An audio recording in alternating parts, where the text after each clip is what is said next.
Ma, I asked you to put blank check on. You weren't listening. I told you to put up blank check on. Put blank check on. Blank check. Blank check. You lot wouldn't know a good tune if it came up and bit you. Put blank check on. Stop screaming in my ear. Blank check. Blank check is shite, Anne-Marie. You're shite. You're a big shite. That scene. Yeah, what is it? What is it that Tom Jones. Tom Jones, right? Yeah. Which, it's very rude. Tom Jones is a wonderful singer. Sure. That scene really resonated with me as the father of a child that now loudly requests music. And calls you shite. Luckily has yet to learn the word shite. Boss Baby just paces around. Not calling cup me a of gob coffee, shite or anything like calling you shite. that. Yeah. That scene, I've been on the receiving end of the 6 shouted requests where I'm like, I heard the first. What are the big requests now? Can we go through K-pop Demon Hunter songs. Golden, Soda Pop, Takedown. Has Boss Baby watched the movie No. or just the soundtrack? Just knows the songs. It is incredible how, dare I say it, potent those songs have become. I'm not saying they're a potent mix, but I'm saying if you were to put those songs onto a mixtape, that would be a potent mix. No, but it's like the saturation of those songs. Absolutely. It's like Absolutely. Frozen and Taylor Swift combined. Very powerful. And I will admit, I watched that film and I was sort of like, oh, yeah, I get this. But, I think I'm sort of like bouncing off me a little bit. But I get that I get why this is, I can see why this is so popular, Homer Simpson line. And then, listen to these songs 100 times. I'm like, well, they do rock. They've worked their magic on me. And that's why it's so smart that the Academy shortlisted only one of them. Did they just Golden? Amanda Dobbins had a great breakdown on Big Picture. It's kind of the Encanto situation. Did they just go all in on one? To help you. How did you mess this up? At least do 2. Yeah, At least have 2. I think it's only Golden. But I mean, like, that's the Encanto strategy. Sometimes I feel like the movie will be like, well, let's just get our one over the line. But then Encanto famously picked the wrong song. They picked the wrong one. They picked the emotional and lovely Dos Oruguitas, and they should have, of course, picked Bruno. They didn't see the Bruno wave coming. But we don't talk about him. We don't talk about that. Silence. Yeah, Silencio Bruno. Silencio Bruno. Oh boy, it's the start of a new miniseries. David's like you're dealing cards. You were making a hand gesture like you were dealing them out at the poker table. We're holding a hot hand here. Yeah, sure. In my opinion, A wet hand. 5 masterpieces. A grimy hand. 5 great movies from one of my favorite living filmmakers. In my opinion, one of the best filmmakers on the planet. Lynne Ramsay, someone I have been wanting to discuss on this podcast for many a year. I was telling Sims earlier before you got here, Griff, that having now watched, I guess we've done 3. Yeah. And I only really had familiarity with You Were Never Really Here. I am vibing with Lynne Ramsay so hard in a way where I like across our whole 10, I guess now our 11th year of doing the show. I think that I have dreams. Yeah. This is the director I'm vibing with the hardest. I mean, she's just so Ben-coded. Despite being from another country, I never had a doubt your reaction was going to be that strong. No doubt. Yeah. Never a doubt. They're challenging films. They are. Yeah, and I would say the most challenging we've yet to tackle, and the least Ben, in a way. We don't talk about Kevin. We don't talk about Bruno. We need to talk about Kevin. That's where we go, right? Yeah, that's the difference. Kevin must be discussed. And we are promising we are going to discuss him on our episode. We must. Kevin. Yes. Look, this being the first episode of a miniseries and one that I very much pushed over the line, I feel like there has not been as much of a Griff move. No resistance here. But you've always marked Lynn as when she makes another movie, we're doing Lynn. And it's very much like the Buster Keaton series for me. Now, Lin Manuel, we don't talk about Bruno, that's him. Yes. Lynne Ramsay. Yeah. Ratcatcher. Yeah. Today's film, that's her. Right. Now, that's just for the listener. Lin Manuel Ramsey would be like, and I'm not tying a rat to a balloon. Interesting. We've been served with a legal document here. He just unfriended me on Facebook. I have my Facebook account that I use just to sync up to Disney Emoji Blitz and message Lynn. Yeah, you're still message sliding into those messenger DMs. I'm not saying there was any opposition to it, but she's very much one of my people. And much like Buster Keaton, it felt like, look, this is a slightly more challenging miniseries than we've done before. The ask on Buster Keaton, although those films are very, very fun and watchable, and I was happy to see our listeners discover that in real time. we're asking people to engage with century-old silent films, which is outside of some people's language. These movies are very emotionally intense. Yes. Another filmmaker I adore, who I think has similar kind of thematic obsessions and weight, is the great French director Robert Bresson, who I once wanted to put on a March Madness bracket, and David very, very wisely pointed out, imagine 20 weeks of that. I love Robert We Bresson love him so much. We love him. One of the Very greatest important to me. filmmakers ever. We would not be covering Lynne Ramsay if she had double-digit numbers of film, because I think it's just a lot to ask of our listeners. But I also think, and this is what you're experiencing, Ben, these movies are not, in my opinion, punishing. They are difficult and they are challenging. Sure, they're a little challenging, but no, I don't. No, certainly not. These are not movies that my love of Lynne Ramsay is not a fetishizing of a kind of feel bad mood. No, it is that I feel like she very, very the material is tough to think about sometimes. The most simple way I would put it is she makes films about the things that we don't know how to talk about or even think about, much like Kevin. We need to. But they're all based in kind of like unspeakable realities of human life. And they are, she tells those stories in an understated way. I don't think they are punishing. But she's got style, dude. That's a huge part of it. A very stylish filmmaker we're going to be unpacking. Because these movies are about the emotional experiences of going through kind of unspeakable experiences. She's never gone over 2 hours. Congrats to us. I love that. Her longest movie's Die My Love at 119 minutes. She kept it under. She kept it under. It's 5 films over the course of 26 years with a lot of failed what-if projects that we'll talk about that are really, really fascinating. But this is her first film, Ratcatcher, released in the UK in 1999, in the States in 2000. It got an early, I say early, a pretty immediate Criterion release. A thing that is not as Criterion much part DVD. of their model anymore, other than when they are like the distributor for a film and were theatrically. But George Washington is another one that comes out 2000 in the US, where it's like Criterion has taken a debut film. A debut. That barely got a theatrical release. In the United States, sure. And are immediately kind of canonizing it. And you're right. You're right. If you're like a film nerd like us, and you're looking to the Criterion announcements every month as a like guidebook of like, where should I start? What should I look at? You know? And not to age ourselves, but at that point in time, this is how you discovered it. Criterion only has like 200 titles. No, I hear you. You go to the video store, you find another one, you go, interesting. They put a movie in the collection that's only 2 years old. That immediately jumped out to me. And so this was the first one I watched, and for that exact reason. That's interesting. But what's this podcast called? This podcast is called Blank Check with Griffin and David. I am Griffin. I'm David. Producer Ben here with us, vibing out to Lynne Ramsay. Poking the bruise. This is a miniseries on the films of Lynne Ramsay. It's called We Need to Pod About CASTVIN, which we're going to do. We will. We sure will. 2 weeks. Right, just dos semanas. That's right. Yeah. Today we're talking about her debut film, Ratcatcher. Lynne Ramsay's first film, Ratcatcher, which came out in Britain in 2000, but debuted at it was at the Cannes Film Festival. It was this sort of announcement of a new talent. She won the BAFTA's Newcomer Award, the Foreman Award, which was a big deal back then. It's a little similar to Jane Campion's launch.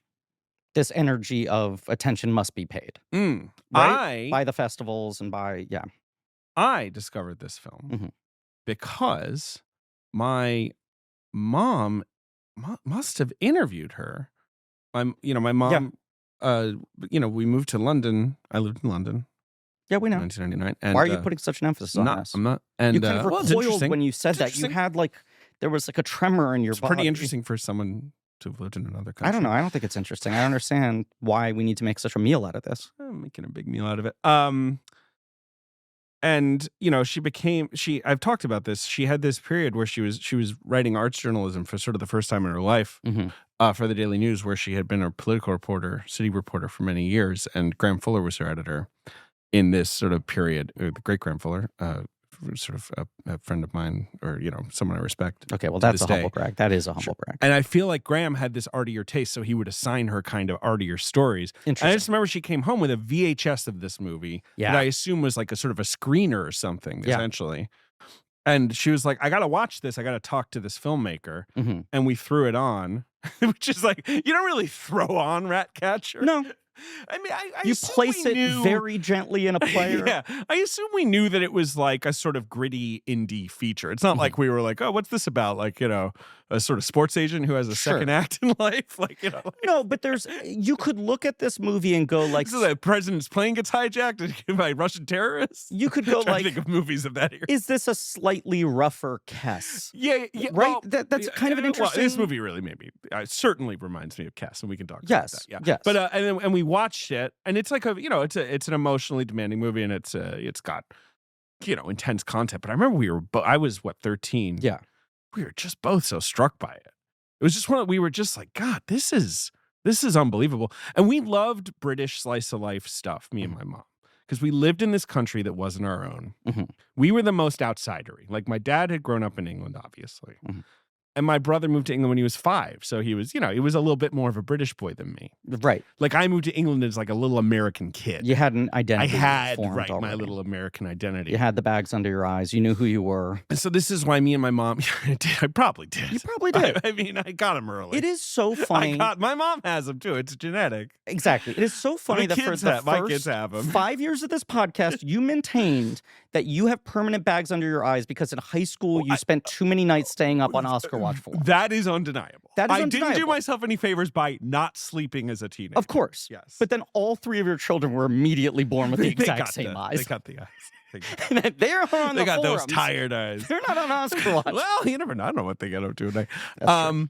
So we loved like Mike Leigh movies. We loved watching like the old British New Wave movies from the 60s. Cass, for people who don't know, is and Cass. a Ken Loach film about a boy. We can talk about Cass in a second. I'm going to actually put a pin in Cass. Okay. Because I actually recently rewatched Cass. But in the UK, it's kind of a generational classic. It is. It is.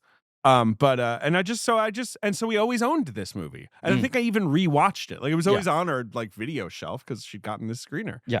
And so I was also all in on Lynn right away. Yeah. And then Morven Caller came out, and like, which we'll talk about next week. And Samantha Morton was this hot new star, and it was like, oh, it's exciting. Yeah. And then of course her career develops in this depressing way. Yes. Like, where like it becomes with Lynne Ramsay, as we'll talk about, like, the story is the movie she doesn't get to make. And the story is like how long it takes her to make a movie and how chaotic it can be.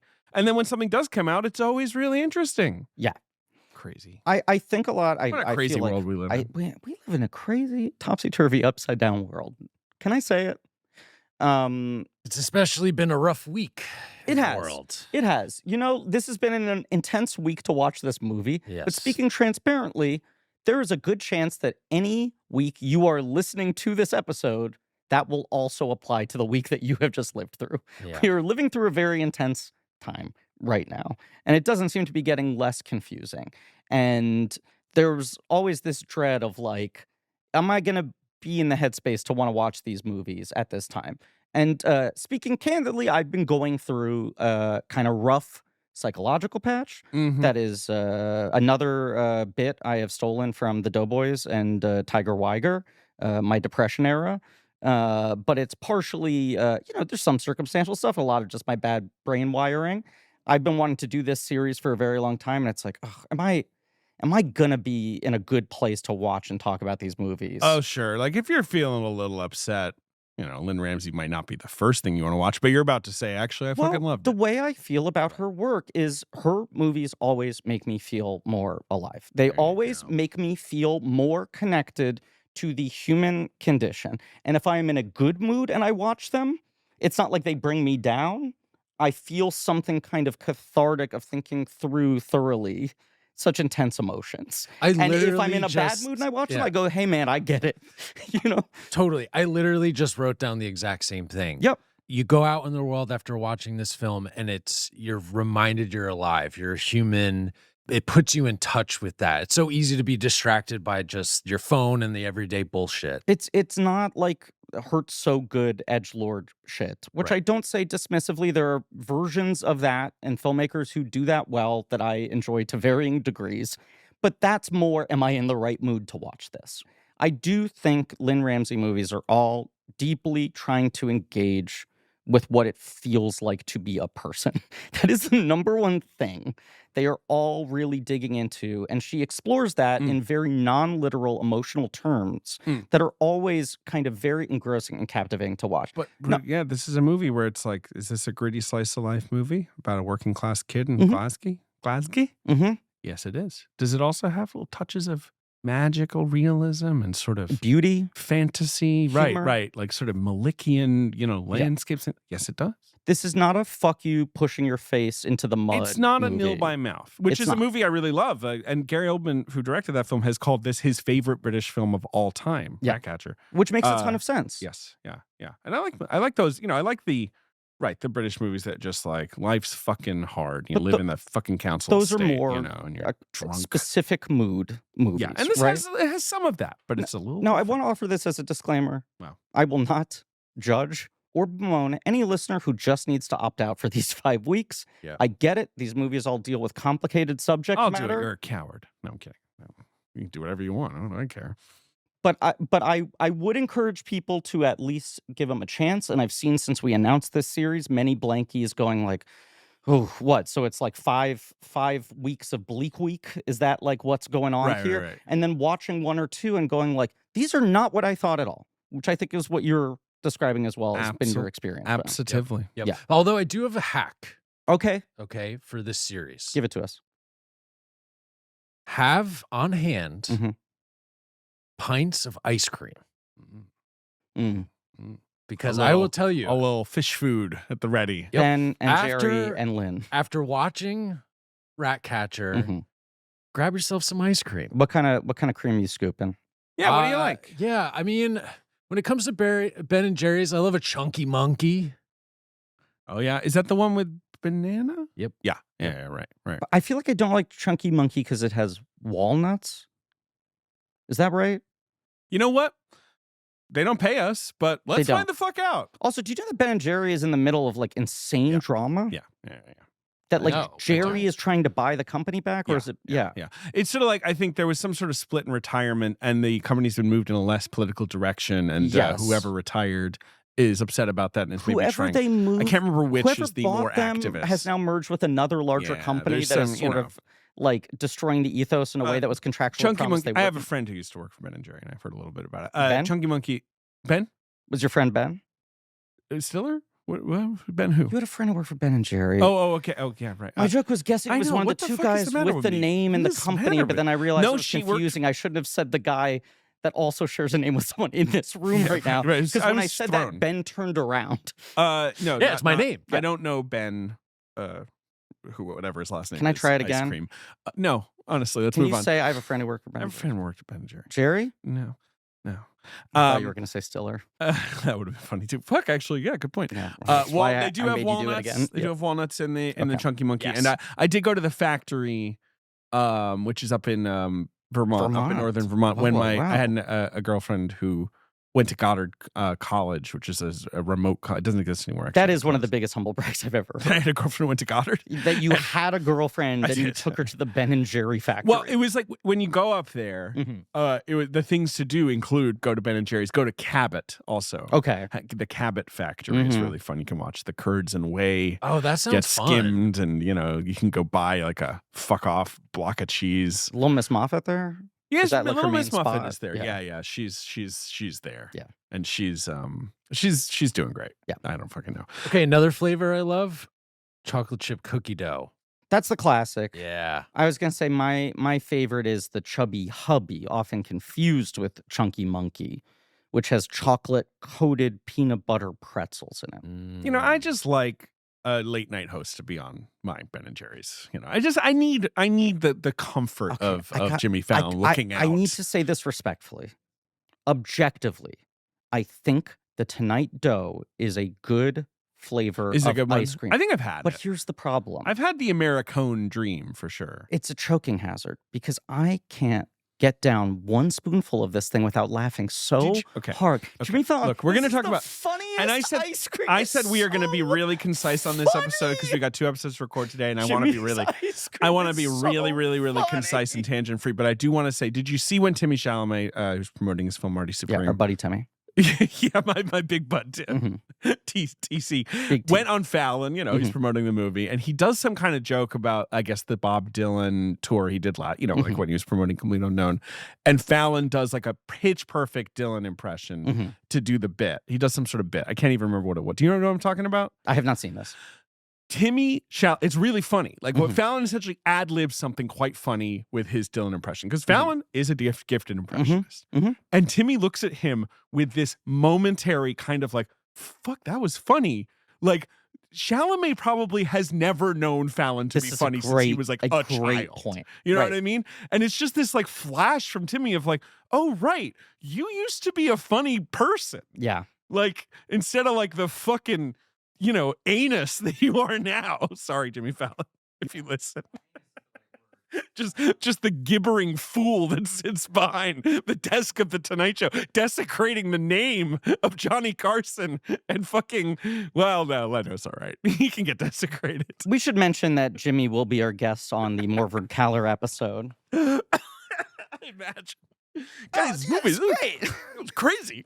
His boyfriend dies, she chops him up. Spoilers. She doesn't do that. That's opening of the movie. No, she does chop him up. Yeah. Tristan Spoiler Griffin, great New York actor, comedic actor, UCB person, did a sketch you can watch on YouTube for Characters Welcome. That is Jimmy Fallon being called in to testify as a witness in a murder trial. That sounds great. And it is the best Jimmy Fallon impression I have ever seen.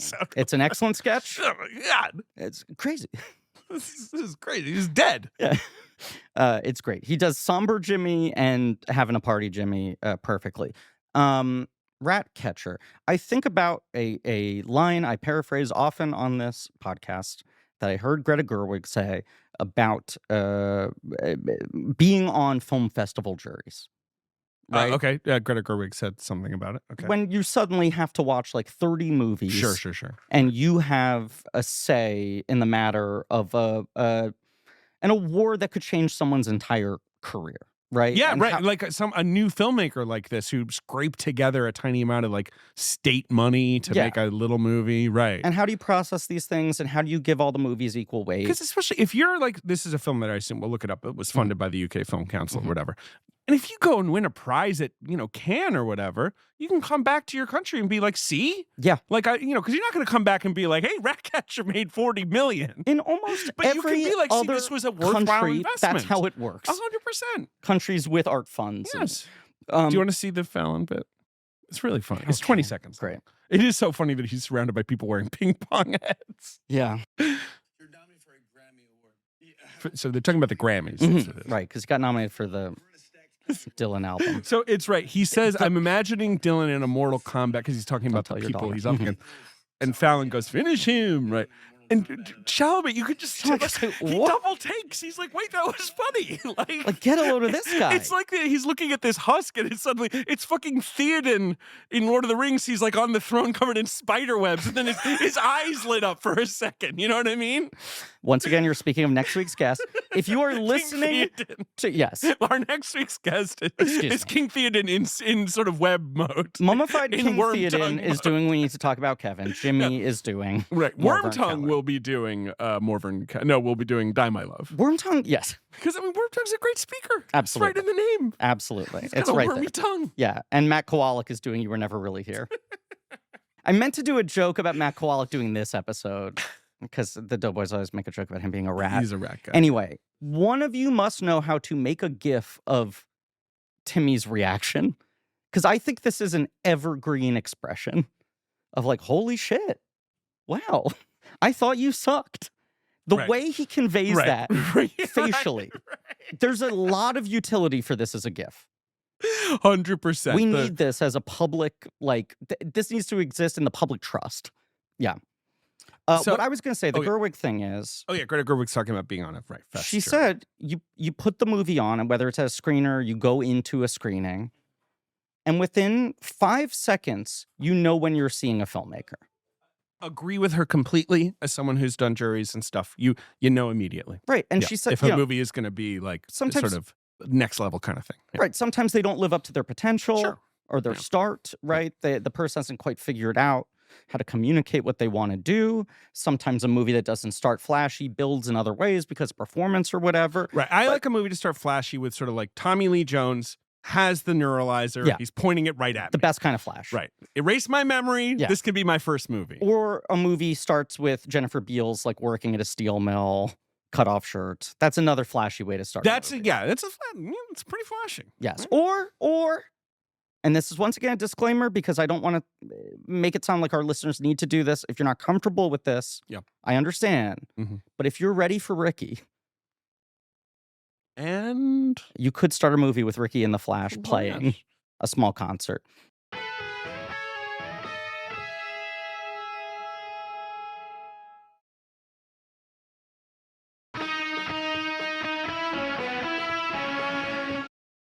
I think to your point, Lynne Ramsay, but especially this film for a first film, it is what Greta Gerwig is describing. It is within 5 seconds, I'm watching a filmmaker. Yep. Who is this person? What is their deal?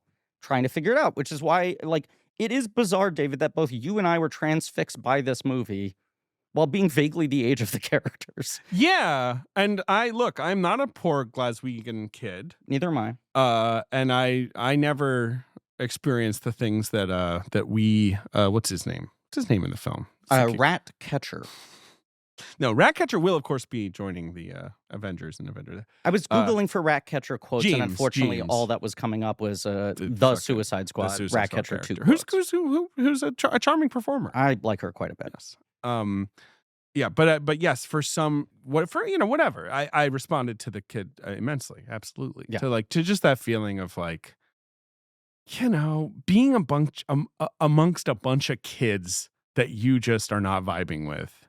I think, and like you don't want to make them mad, and you don't want to do the fucking weird shit they're doing. All three of us are different strains of Sensi Boy at our core, and I think a thing this movie captures incredibly well is that moment of, am I going to let the pressures of a kind of imposed cultural sense of masculinity change me permanently? Right? Mm. It's like this peer pressure, boys will be boys kind of insidious energy that he is trying to navigate his way around while also trying to figure out how to just fucking survive, you know? Yeah. And not just survive them, but like everything in his life.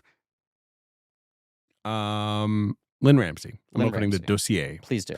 Born on December 5, 1969. Wow. 1969. Pretty fucking rad. Born in Glasgow, Scotland, to a Catholic father and a Protestant mother. And I don't know if you guys know this, but that kind of shit is a little more unusual, especially back then. A cross-faced marriage. Glasgow, of course, is home to what they call the Old Firm, the most famous sports rivalry in Britain between Celtic and Rangers, which are the two big Glasgow football teams. And Celtic is supported by Catholics. Rangers is supported by Protestants, classically. I mean, Also, I know. Yes. Home to the Glasgow kiss when you headbutt someone in the nose. The jokey thing is that a Glasgow kiss is a headbutt. Yes.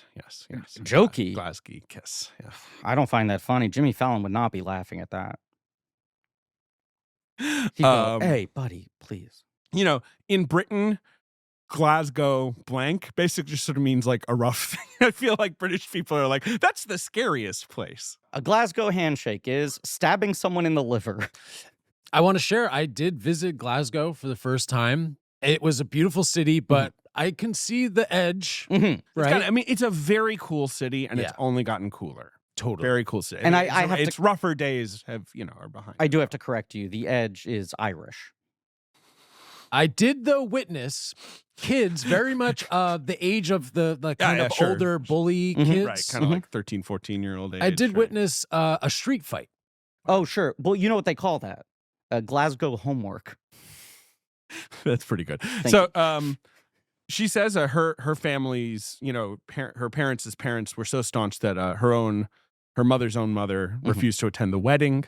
Her dad worked in the shipyards in Glasgow. Glasgow was the sort of the biggest industry, the fucking river, whatever the fuck The fucking it is, river. the estuary. I think that is the name, the fucking river. I'm getting I want to get my geography straight here.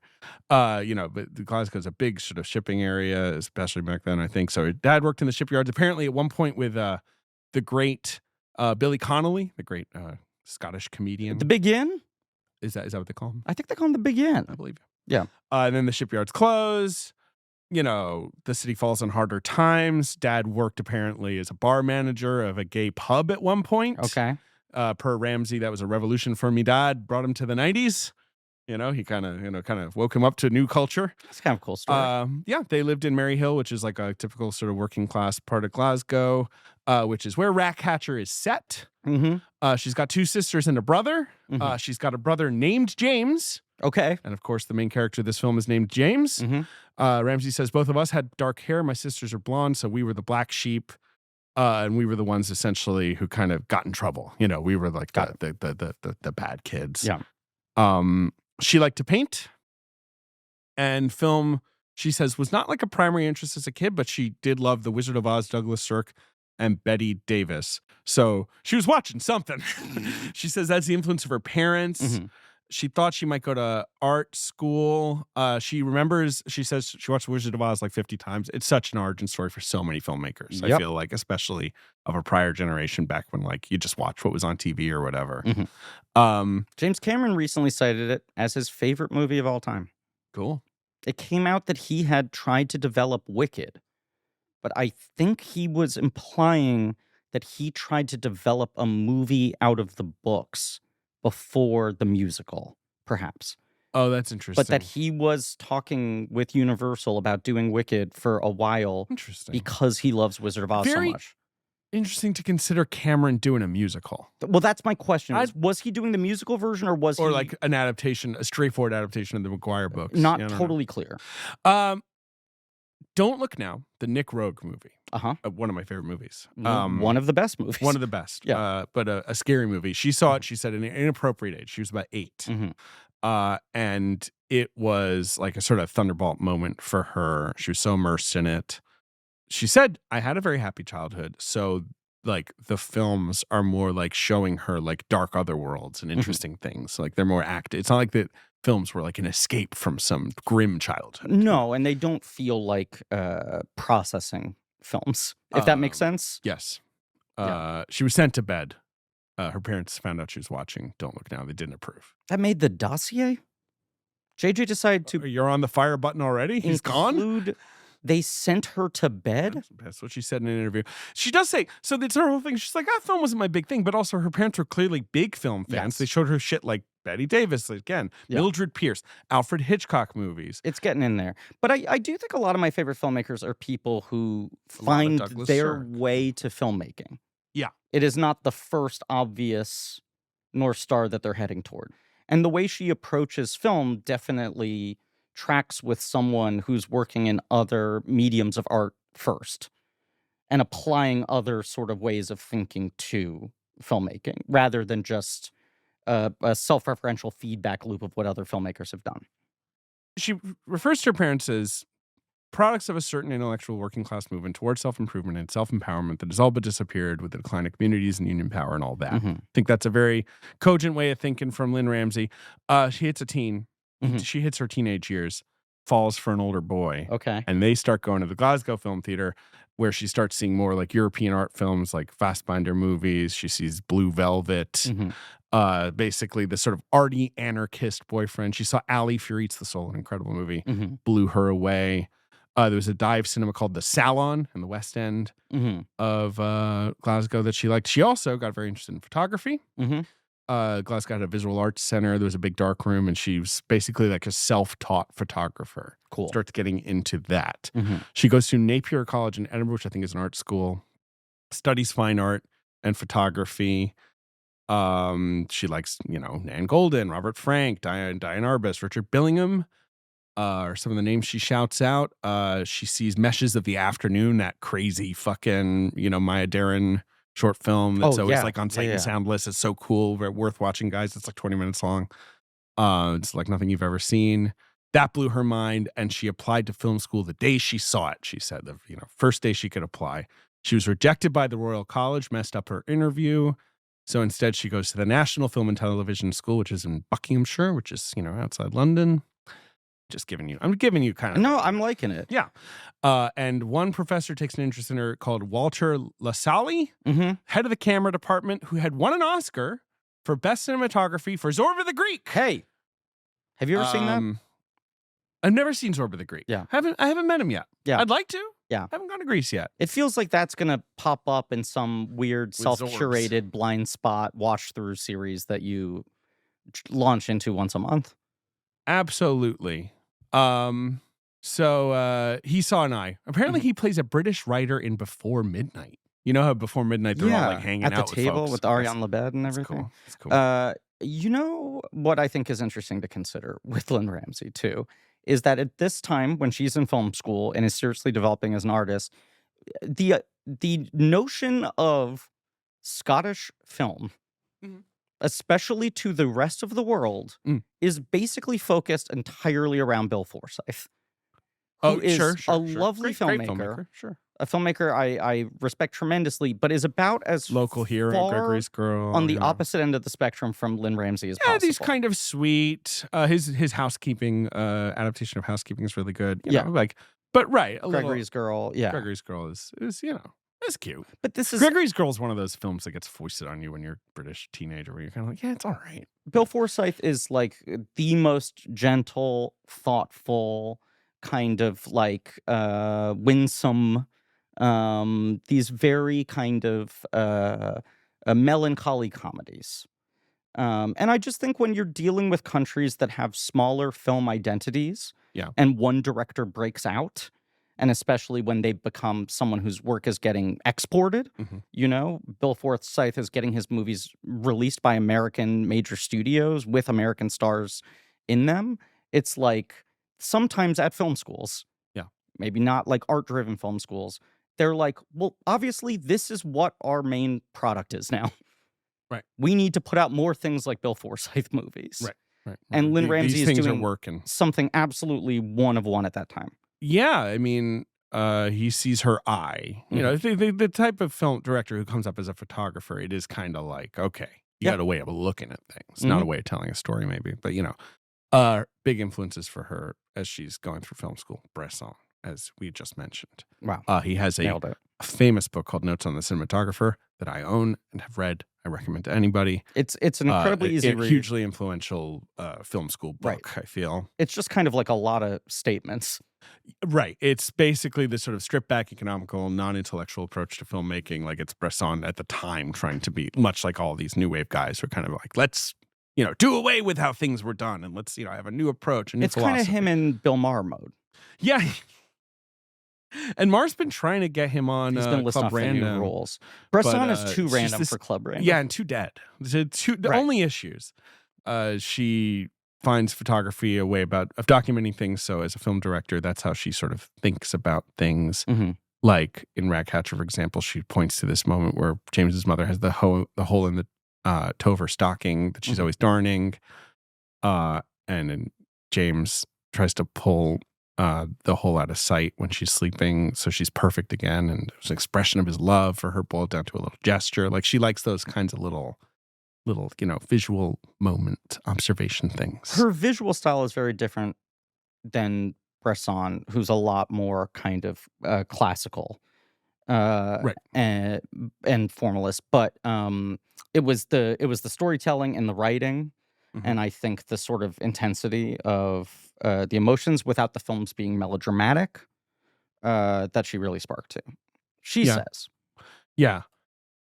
So at the time, a lot of films are kind of making calling card films. You're trying to get this state money that'll maybe get you a feature film, right?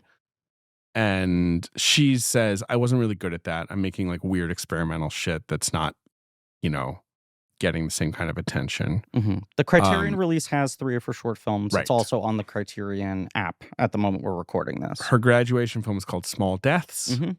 I think that's one of them, right? Isn't it? Small Deaths, Killed the Day, and Gas Man are the 3 they have. Yeah. Producers saw it, asked, let's take this to Cannes. It won the Prix du Jury. Then she follows up with Kill the Day.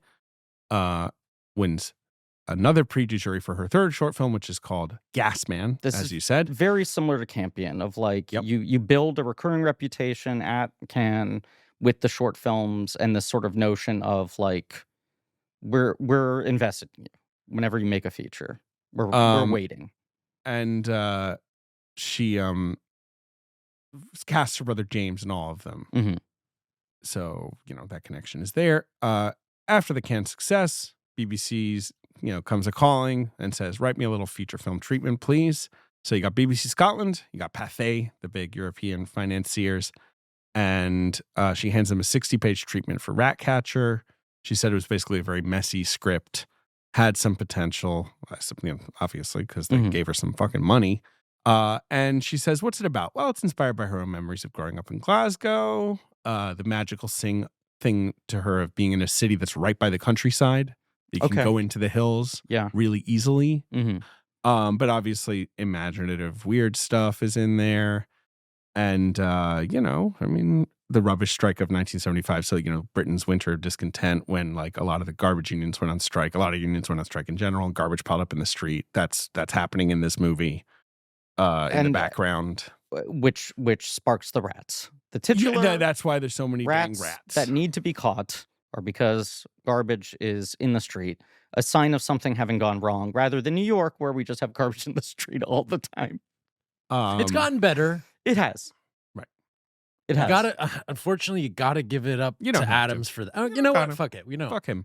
But No. It was a big thing for Eric Adams. Czar has been doing a great job. Shout out to that lady.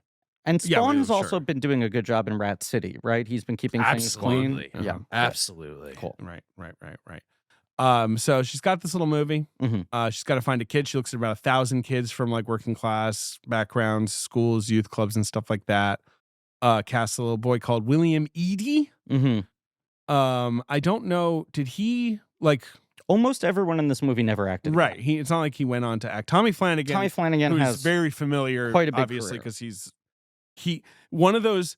There are those Scottish or even there are those British working class actors who do plenty of stuff in their home country, and then America is like, you're gonna play bikers over here, right? You want to come over here and play like kind of bikers, sort of Southern guys, like you've got the beard, you've got the face, like you could translate very, very nicely. Tommy Flanagan, Ben, is the one with the very distinctive facial scar on his face, but he's in Braveheart like 4 years before this. Oh, okay. Which, when someone has a very unique feature to their face like that, very often, as David said, Hollywood goes like, got it, you're a character actor. We know where to place you. So he was on Sons of Anarchy for many, many years. He's one of the Ravagers in Guardians of the Galaxy 2. That's right. He's in Gladiator. He pops up in all sorts of stuff. So obviously there is a script. It has the dialogue. She says it's pretty close, but she tries to encourage improvisation with all these kids. Tommy Flanagan, is pretty much the only like currently working, like the professional actor. Mandy Matthews, who played Ma, has quite a few credits. Okay, all right. So there you go. But almost everyone else was not professional first time. Everyone involved in this movie, Alwyn Kuchler, who's still an incredible DP, is film school pal. But he shot like Steve Jobs. He's a great I mean, and this movie looks astonishing. So good. Lucia Zucchetti is the editor. Jane Morton, the production designer. These are all film school pals for her. It's a tiny little crew. And Alwyn Kuchler shot Sunshine. He did indeed. He's done a lot of Boyles. Yeah. And they get along well or whatever. Good for them. I'm moving along here. All right, JJ. I want to hear more about when she went to bed and when she woke up. Are there any like subchapter headings that indicate where that might be? She shot mostly in the neighborhood of Govan. Okay. I apologize if I'm saying that wrong. I do not know everything about Glasgow. A lot of little urban villages, sort of little suburby. It's got the hills, stunningly beautiful, kind of ugly beautiful is the way she puts it. So she liked that. She says it is a bit of a dodgy area, but like that was obviously kind of the vibe that she was going for. It is a period piece, sort of like a quiet period piece, because you don't really think about it, because I feel like especially American audiences are like, I don't know, is Britain like this now? Yeah. You could tell me. I fucking have no idea. Unless someone's wearing like a powdered wig. Is this a sci-fi movie? Maybe it's set in their future? But it's set in the 70s, which is obviously her childhood era. Mhm. It was a frequent subject when it was released in Scottish tabloids because I guess the Glasgow mayor, Pat Lally, is in the film. And obviously the film has this somewhat shocking... in the bathtub scene. Yeah, it has a film with essentially underage nudity. Mm-hmm. Now, it's a sort of platonic and sort of sweet scene is how she intends it. It's Yeah. these kids playing together where there's kind of... It's like they're almost on the edge of like... like they're in that kind of like in between state. I think it's sort of pointedly unsexual. Correct. That's the point, that it's sort of like they are at a stage before it would turn into that. And it is very much in the tradition of like a lot of the photographers you were talking about who were a huge influence on her. There's a documentary I love. She admits it's risque. She Yeah. meant it as an innocent scene, but she says she was lucky to get it. It was the toughest scene she ever shot. There's a documentary I really love that I forgot about until I was sort of reading about this, called Tierney Guerin, The Mother Project, who is a photographer that I really love, but had a photography show that caused a lot of hand-wringing in the way that she photographed her children and her mother and things like that. I don't know. That's just a recommendation of There a you go. film. But yes, Mike Lee apparently loved the film, as speaking of him earlier. makes a lot of sense. And we should talk about it, and then we will discuss how it went to Cannes, and it did great. We Okay. can talk about the film first. I feel Yes. like. yes. Ratcatcher. Now, it is, 90-minute movie, Mhm. 93, I think, soaking wet. and it's a wet film. It's Very damp. Obviously, it has canals. It has a drowning, Mhm. but it also is just damp It's just when damp. they're not in the canals. Everyone's just It's a a little damp damp. ass fucking country, Scotland. I You- love it there. you feel like everything's getting sprayed down a little bit before every take. Mm-hmm. And it's a film that actually has what we would think is a hooky plot of Mhm. like, it starts with this boy is sort of responsible or kind of adjacent to the death of another boy Yes. and has guilt over it. But that's not really that's not really the plot of the movie. It is basically an accident. Yes. But he feels guilty and he's not telling anyone about it. Like he's Right. like nursing a secret or whatever. And I do think, look, these things still happen all the time and are tragic. But I also think in an earlier time, they happened even more frequently. I'm obsessed with just to cite another documentary that I watch a lot, Tell Them Anything You Want, the Maury Sendak documentary that Spike Jonze and Lance Bangs made in the last couple of years of his life when they were working on Where the Wild Things Are. I think it's like an incredible 40-minute thing. Sure. That's mostly about Maury Sendak's thoughts on death and how death obsessed he has been his entire life. The river is the River Clyde. The Glasgow's river is called the River Clyde. Thank you. But he talks a lot about in that how he had a similar incident when he was a child, where he was playing like catch out in the street and the ball rolled and this boy got hit by a truck. Oh God. And I don't like to think about it. it's terrible, but Yeah. that the mother of this child, that he was like beside himself, that he wouldn't leave his room, that he felt so guilty, that he felt cursed, Yeah. and that the mother of this child came over to specifically say like, it's not your fault and I forgive you, Mm. that like these things sometimes just happen and that is in sort of what I was saying about Lynne Ramsay, the kind of thing we don't want to think about, that these things can happen in sort of such a meaningless way Yeah. in which there is not someone you can really blame sometimes, Right. especially when you're dealing with like children with underdeveloped brains Well, that's the who thing. don't When you're understand a the consequences of what they're doing. it's so. How do you process something like that? You just don't have the life experience. You're too young to really be able to like fully grasp it. I mean, this is like a really scary thing about being a child, right? Mhm. Your parents and your teachers and everyone around you try to teach you as much as they can. But in a lot of cases, you really only learn things when you come close to them being a problem, right? When you recognize that something almost just went horribly awry and the stakes suddenly become real inside of you, whatever it is, like touching your hand over the stove, right? Like is the smallest example of that. And then like your brain now fully understands, my parents aren't just telling me to not touch the stove because they're mean. If I held it longer, I would be scarred, Yeah. And this is the kind of thing where you're like, the difference of a second, the difference of 15 degrees and movement is he jumps out of the water. Right. And it's like, that was scary. That almost turned really bad. Mm. And instead it turns bad. Yeah. They're sort of just roughhousing and the boy dies. And I think it's kind of because of the boots. Yes. The gum boots, the Yes. wellies. His mother insists that he wear boots. Trying to get him to dress up for church. And they're Yeah. really like tall Yes. rubber boots. Yeah. And they fill up and I think pull him down. Right. Mhm. It's horrible. Yeah. And it happens right away. And, you know, it's like how the film begins. And it happens in a kind of elusive way. It Yes. is not, the movie is not. And then you have James's mother hugging him saying, I thought it was you. You know, like, you know, expressing her fear. And the other thing too, you're almost like kind of blaming him. It's done in a way where it's not showing him to be evil. Well, you've also barely gotten to know this character. Yeah. It And- actually starts with the other character. Yes. It almost switches on you. And Yes. she's filming all of this in this fairly poetic way where you're kind of struggling to get your head around what's happening. Yeah. But But the thing I wanted to say is that you become more aware that no one knows how to swim. Yeah, sure. Yeah. Sure. No. So it's not like he could dive in no. right. and save his friend. Right. He doesn't know how to swim. He doesn't know. Yeah. He's not a lifeguard. Right. I mean, it's like a joke I made when we did our Bright Star episode years ago. Mm. But that's a movie where arguably the central conflict is guy doesn't have a coat.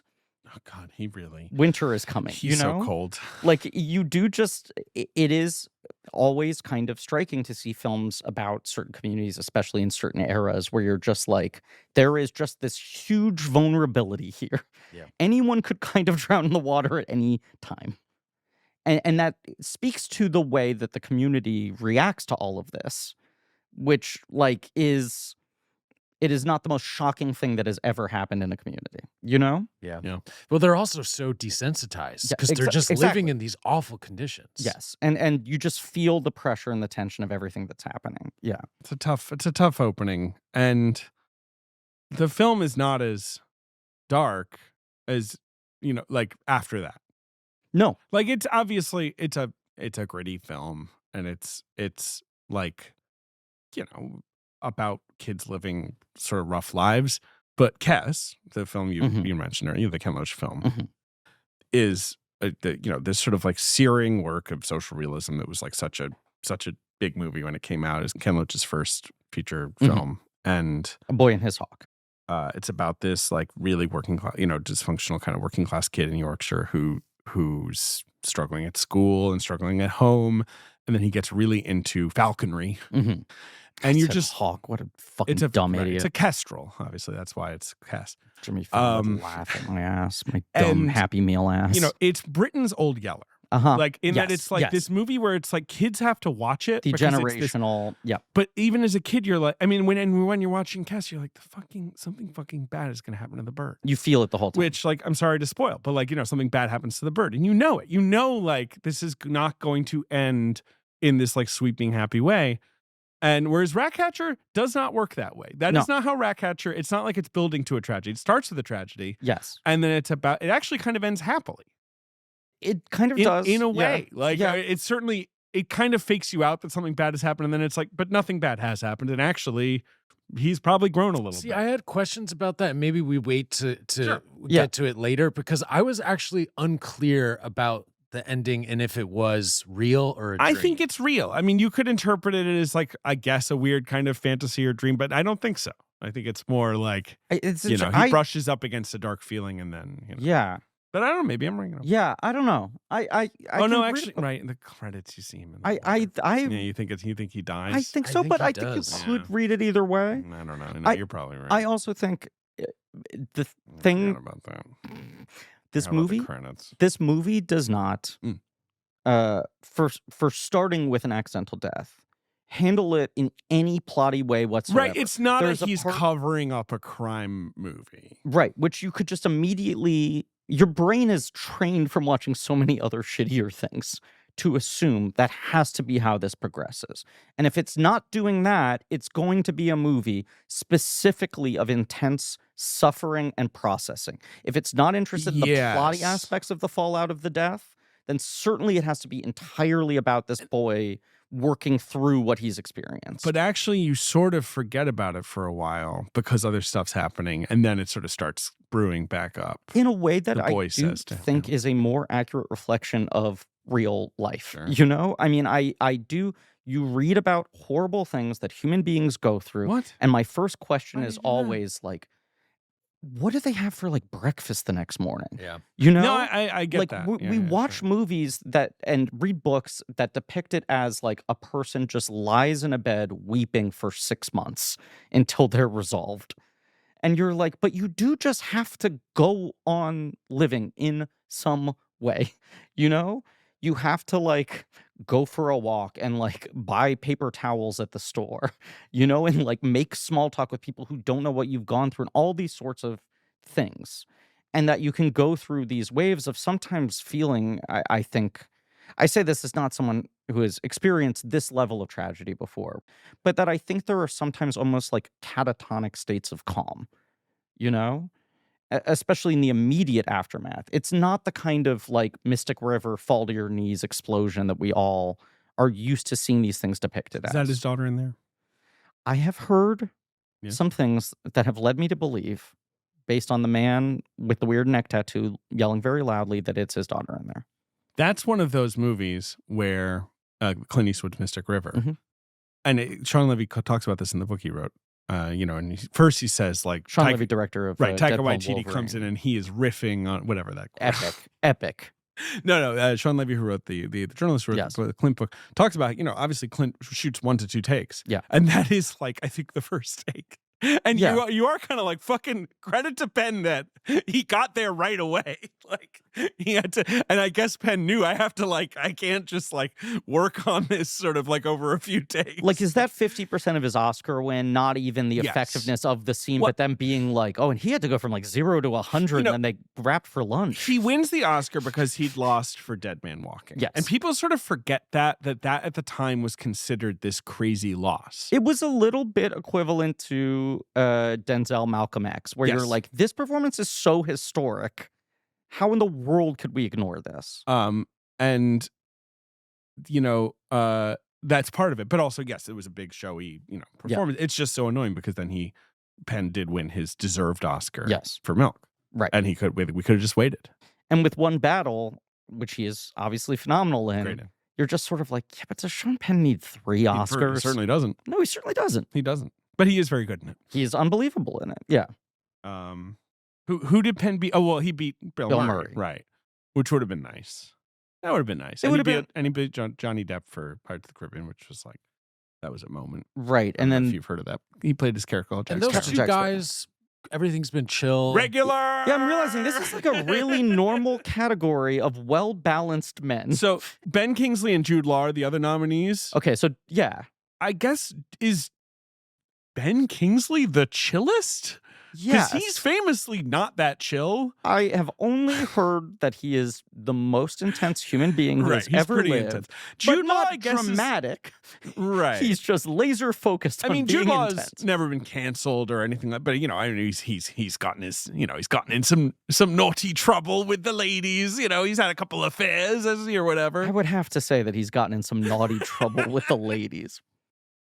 I think let's be But clear. Let's give it to fucking Jude for Cold Mountain. Let's put an Oscar on Cold Mountain. When you say another one, naughty trouble with the ladies, it cheated sounds like on you're someone talking or around me whatever. too, rather than like that guy maybe likes to fuck too much. yeah, I don't. And you're right, doesn't he have like he has kids with a few He's got different many, ladies?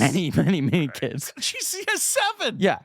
That's 7 is a high number. Anytime I'm he's not judging. anytime he's promoting like a $150 million movie where he has a funny mustache and plays a villain, they're That's like, "What drew kind you to of- this role?" And he's like, 7 children, 5 That's mothers." like athlete numbers. Yeah. You know, when you start hearing about those athletes who are like, yeah, I got like 14 kids. What do you want from me? He's I the hate Nick condoms. Cannon of the UK. I was going to say, I think they are on a text thread. Yeah.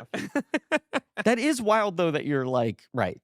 That best actor category is It's some 4 of fellas. the most extreme Some men fellas. on the planet and just Randy Jude Law.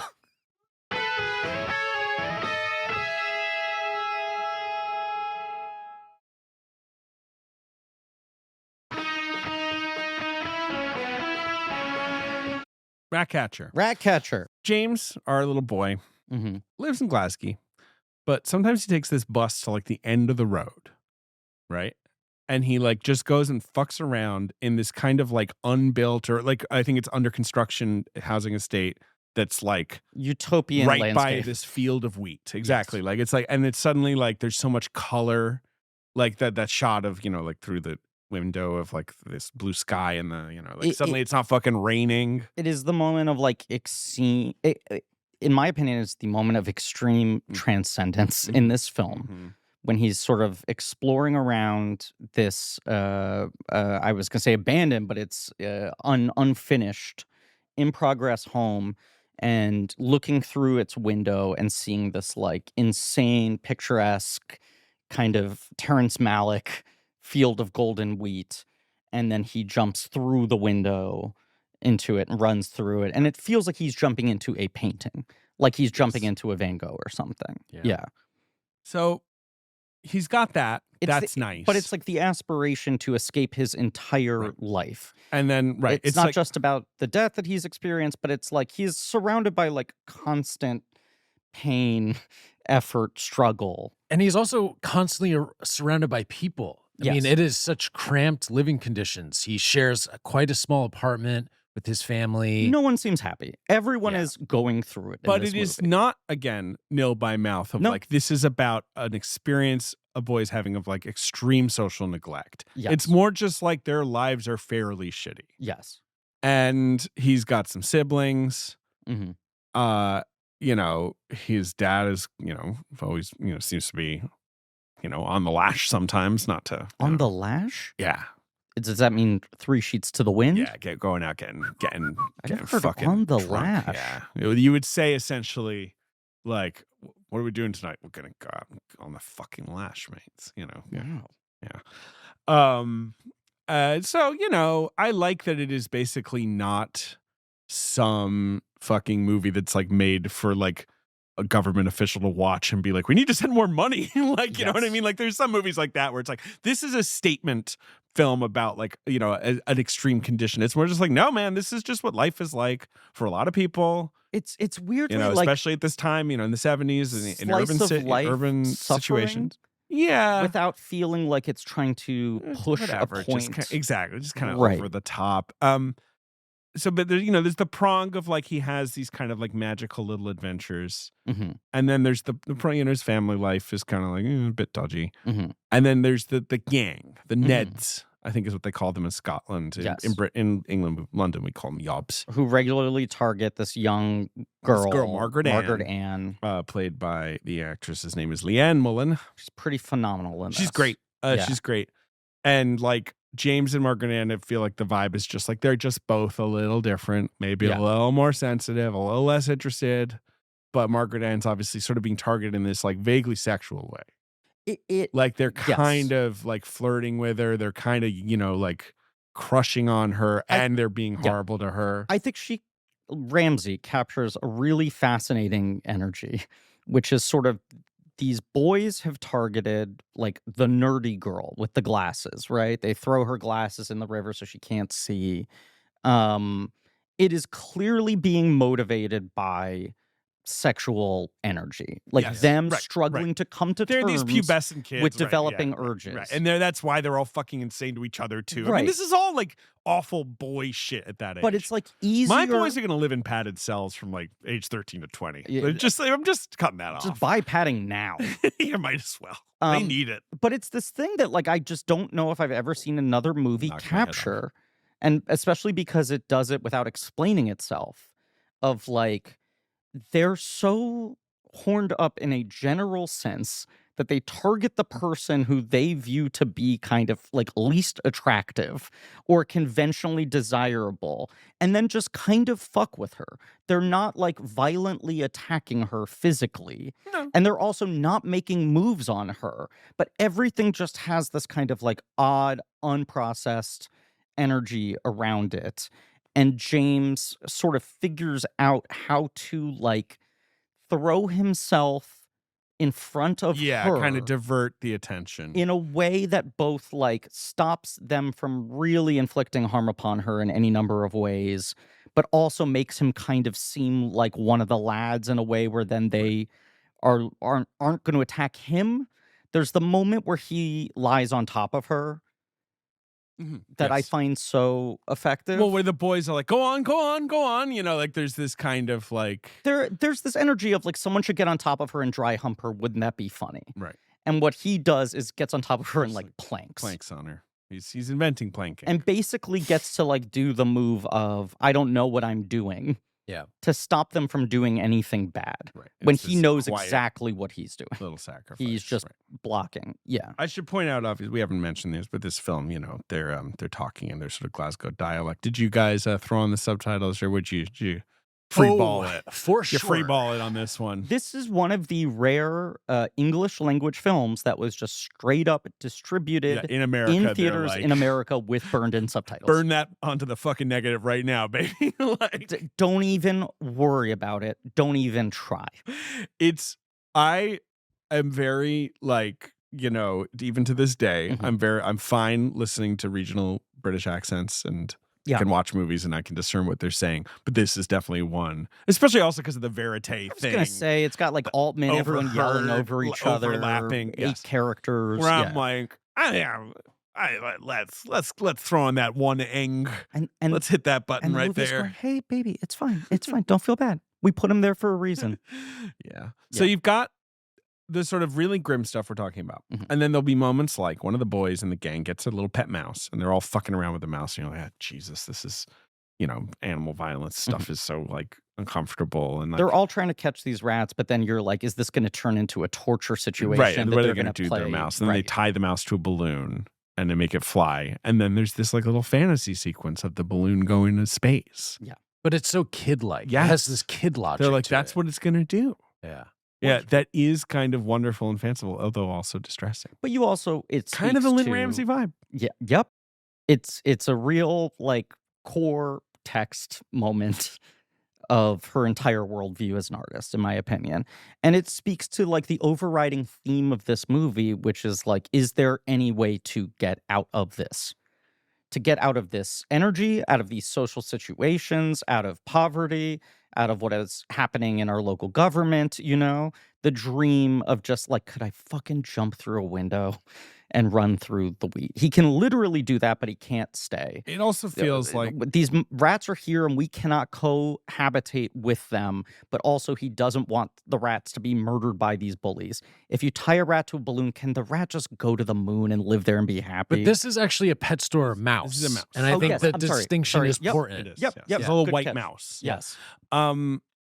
It's also one of those things, not to be cynical, because I don't think Lynne Ramsay made this movie with any cynicism, I but don't like of like, okay, you know, I'm making my indie movie. I have my little budget, like Yeah. my sort of £2 million or whatever it is. I get to do one kind of ambitious 10% thing. of my budget's on this Right. one sequel. Let's set aside a little bit for like something that's a little outside of whatever I'm going for generally. Right. And it sticks in your head. You know, it's like if you're a fucking can and you're like, what films have un certain regard this year? And you watch that, you're like, I can't forget the movie where the fucking mouse was on the Certain balloon. regard. Un certain regard. But in film Un festivals, certain regard, mate. you're watching 4 movies a day. Yeah, right. Maybe you're watching this movie at 9 a.m. or maybe this is the last movie you watched in a day at like 11 a.m. This is one of those things where you're going to lean forward and even if you don't like it, say, who the fuck is this? Sure. Who made this? Who's this now? Right? Yeah. And just a correction of another plot detail I got wrong. Something that I never do on this podcast. The Ryan, the friend, the boy who dies at the beginning, the mother made him put on the boots specifically because he was going to visit his father in prison. Oh, that's right. It that's speaks right. to There's even already just this, right. the- This grimness. the grimness, the she loop then of and then she inevitability. gives James the boy. She gives him Ryan's. Those like, are the church sandals. shoes. Right, Like, right. yeah. The sort of nicer So- shoes she gives. And she had gone out to get Yeah, those that's so- sandals while he ran know off what? to play. And Let's wrap it up. This episode's. I can't think about this. But she also has Yeah. that scene where she wants to look at Let's him not do this because episode. he reminds Yeah. her of him and is saying like, your eyes are the same. Not like no. seeing you it's- reminds me of his death. Like, is your face close enough that I can still experience some of it? And that scene is his mother pushing him to give this woman the moment she needs. And he just doesn't even know how to react. You know, he doesn't push back against it in an extreme way. He doesn't start crying. It's just like, I don't understand the intensity of emotion happening right now. And it's very genuine of that age too, the way that he plays this just like frozen, I don't know what to do. I feel like that character, he does it a few times where even adults talk to him and he's just like unable to respond or communicate or even just react to them. And Margaret Ann clearly becomes like his one ally, the one person who he feels some kind of solace and understanding from. But also, they don't talk that much. Yeah. And when they're talking, they're not talking about their feelings at length. It is basically just the two of them sensing there are simpatico energies here. We both feel overwhelmed by the same things happening around us. Right. We're both trying to reckon with the things happening inside of us. Right. Yeah. Right. Me, I don't know. I'd probably just be like, I'm going to go to law school, maybe, get a great job and just fucking pull my bootstraps. Work for J.D. Vance. Oh, that's so true. And, Hillbilly Elegy is like a really similar film in terms of quality and like, well, better. It's a better film. It's a better film and it had a better effect on our world. Culture. I know you're saying that this movie is pointedly not kind of an issues like driving a point movie. It's funny because you I look love at like Hillbilly the Elegy. Yes. No, you look at Hillbilly. Yeah, you want to talk more Was about a that statement one? movie. The statement was elect him. It's God bless Ron Howard, who has made films I like and Yes. seems like a guy with a head on his shoulders and has said has said publicly like I'm sort of a little baffled and saddened by J.D. Vance's I career. do not think that was anyone's intent in No, making of that course not. film. And in fact, many people have psychoanalyzed, including people close to him, that he felt rejected the by negative rejection from Hollywood, and, much like Donald mainstream Trump, culture, right? Yeah, that the cool knows? celebrities didn't like his movie, who knows? radicalized. Personally, I think J.D. Vance is no good. Personally, I think we live in hell. But Personally, I'd like to say, because I agree with Jamel, that he is a pig man. He is a pig man. but Ron Howard, Another great take from Jamel. you don't want to have made that movie. I'm sure Ron Howard's like, fuck, why'd I make that? I That wake up sucks." every morning and go, oh, thank God, I still haven't made Hillbilly Elegy. Um, For all of my other mistakes, I have yet to direct Hillbilly Elegy once. It's a nice thing to remind myself.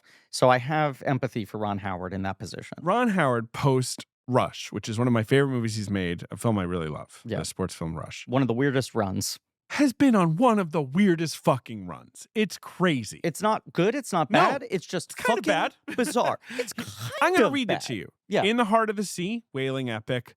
Kind of a great idea. The movie didn't go Like, over a Alternate slog. telling of Moby Dick. Right, like what if the giant sort of financial true disaster. story of Moby Dick, but right, big Starring disaster. like 3 Marvel actors. Inferno, the third and forgotten Robert Langdon Right, that was the adaptation. look. Let me do something safe. Inferno will work, and he's at like- the moment Inferno comes out, people were like, "We decided we hate these. We don't care anymore. And I he's think like, "You hate them now?" I think it cleared enough internationally to Yes. not be a disaster, But but domestically certainly was a disaster. ignored in America. Yeah. Solo, a Star Wars story. He did the mop-up job on that. Bang-up job there, Bronny. Normal. Hillbilly Elegy. Normal. Yeah. 13 Lives. The one I haven't seen, and the one everyone always tells me, like, you know what? That movie is sneaky good. The Thai Diver movie with Viggo and Farrell, right? I Is that remember. right? Yep. Yeah. And I'm trying to remember who the third guy is. Edgerton. Uh, I bet you he plays a slightly taciturn fellow. a friend of the podcast who's a screenwriter. I remember telling me that summer that there was a screener link circulating that him and all his writer friends on a group text had watched. Yeah. And they were just like, this thing is winning Best Picture. Yeah, no, we've talked about it. And then And then Amazon 3 was weeks like, should we later- fart that out in August? Amazon was like, what if we put it in theaters for 30 minutes? And the theaters were like, that's less time than the movie And runs Amazon's like, for. it's too late. And they were then, like, but it's going to be prominently placed on the streaming service. And they're like, no, it's a drop-down option when you're trying to pick how many rolls of toilet paper you want to buy at once. and then last year, there was Eden, which was at festivals the year before. Which our man Bilga has been banging the drum for. You guys don't understand how fucking weird this thing is. It is weird. I watched it. It's on Yeah. Netflix now. You can just watch it. You're allowed. Uh-huh. And I watched it. And again, I was kind of hoping for like, okay. And I was pretty disappointed. But it is by fucking weird, right? It's definitely weird. And Yeah. it's definitely a movie where if I like sat you down and was like, just watch this film. Yeah. You know, survivalist sort of a true story thing about people who live on a weird island in the Galapagos. Sydney Sweeney, Daniel Bruhl, weirdest cast you ever saw. Yeah. And then you watch it, and then I'm like, who do you think directed that? Ron Howard would be the 800th name you said. Right. Like you would go through, you'd be naming dead people, and I'd be like, no, it was Ron Howard, and you'd be like, no, it wasn't. Was it Ida Lupino? You know, like you would just keep, The most interesting thing about Eden is imagining him saying the directions out loud on set. Right. Now, Sydney, what I'm gonna need for you in this take is to take just one tit out. Yeah, how many movies has he made with nudity? I'm sure he's a couple, but not sort of Spielbergy in that way of like it's not really his wheelhouse. Yeah. But hey, you know, sometimes you gotta just go move to the Galapagos Islands. Do we even know what he's doing next? I mean, the other thing is he's making a war movie with Adam Driver, which kind of sounds cool. Yes, that one does who sound knows? cool. Like, He also Vietnam movie. He also has made 7 documentaries in the last. He's like, are you a boomer icon? Right. I'm putting that shit on Hulu right now. Someone made a Reddit thread on r/blankies that was like, why doesn't Ron Howard get discussed more? He feels like an obvious, perfect candidate for the show. And people were arguing, is he more of a journeyman? Is he sort of like a studio guy? Does he have a strong enough identity? And I just responded, 32 films plus 8 documentaries. Crazy. It's crazy. Like, that's why we're not doing him. That's one of the reasons.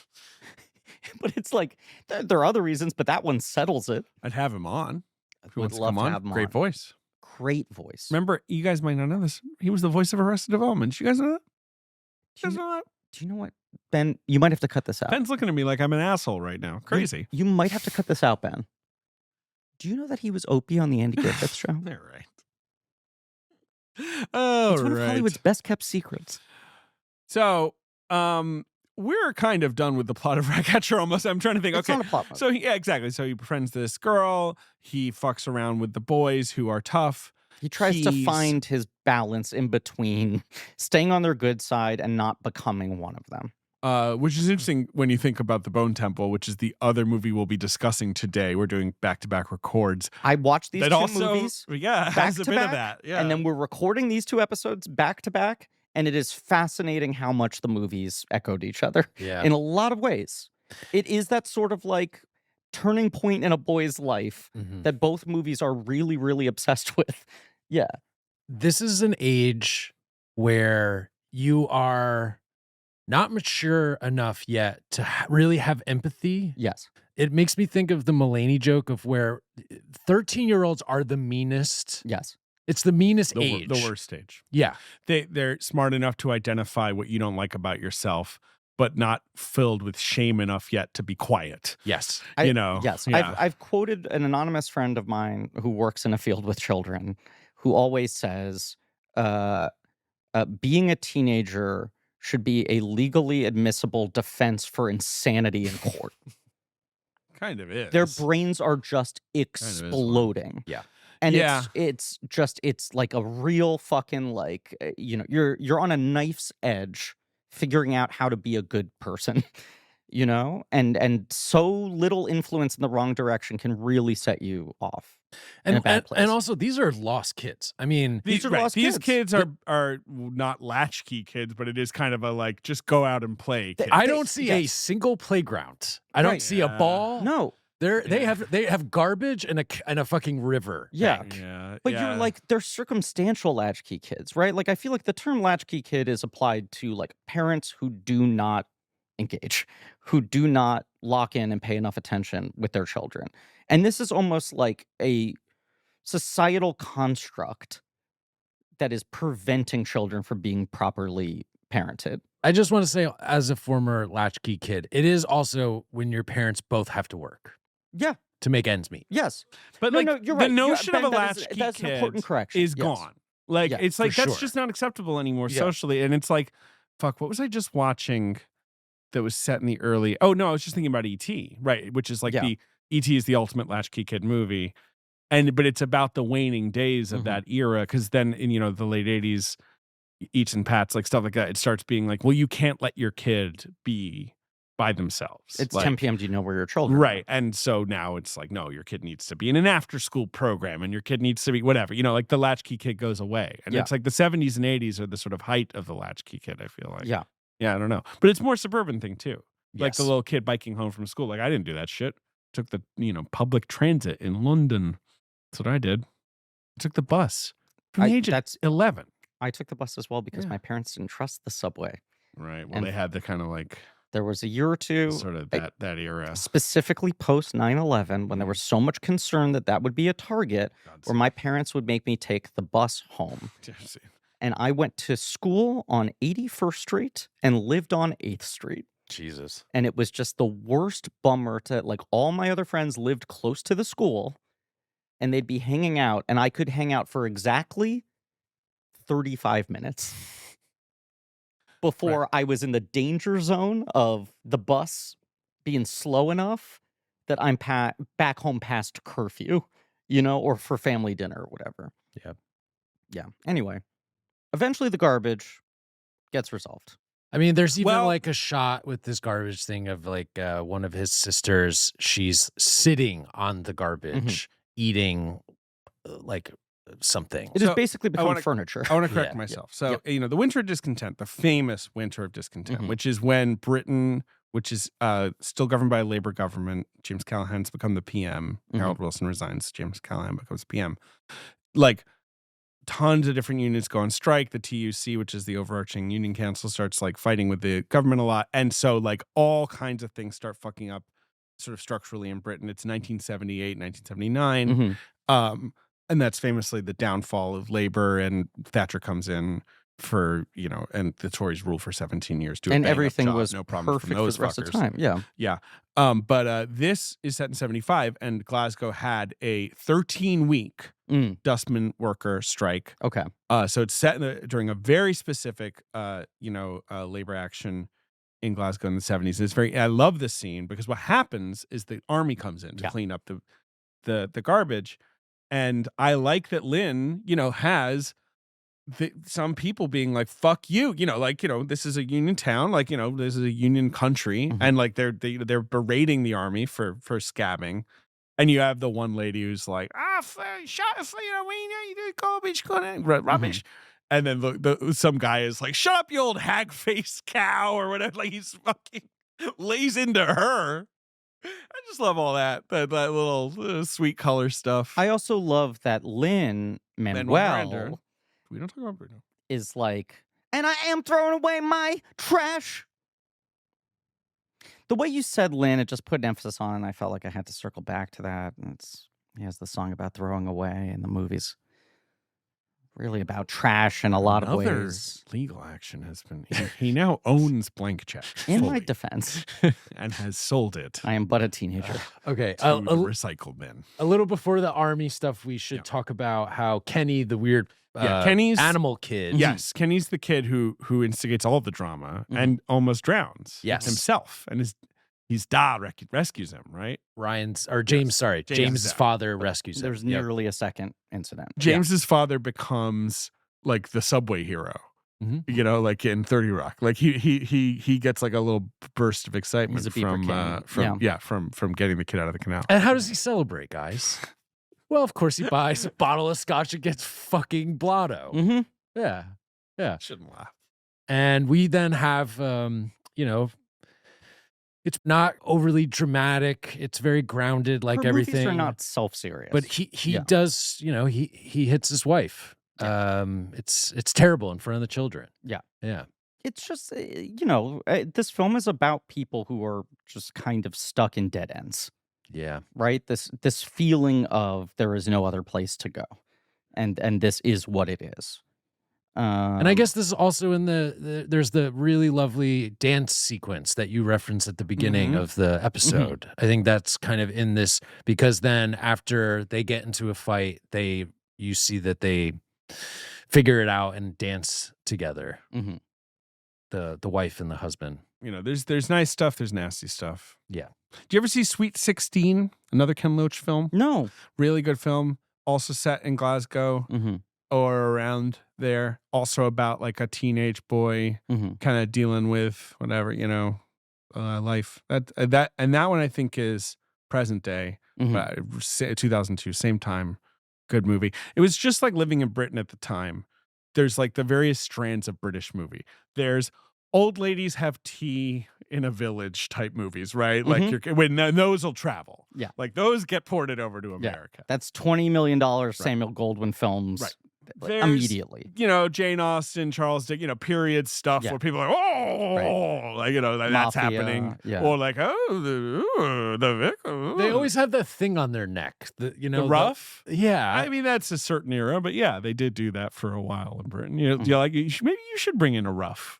I've been thinking about it, Yeah. And we'll see. We'll see. We'll see. 2026. Become a Rough Rider. There's the kind of full Monty influence, kind of like these guys are doing something silly, A right? couple mad lads. Right, Yeah. right. That also is hoping to travel. That's hoping to get thrown over the pond. And then there's this thing where it's like, yeah, well, life fucking sucks here, man. Yeah.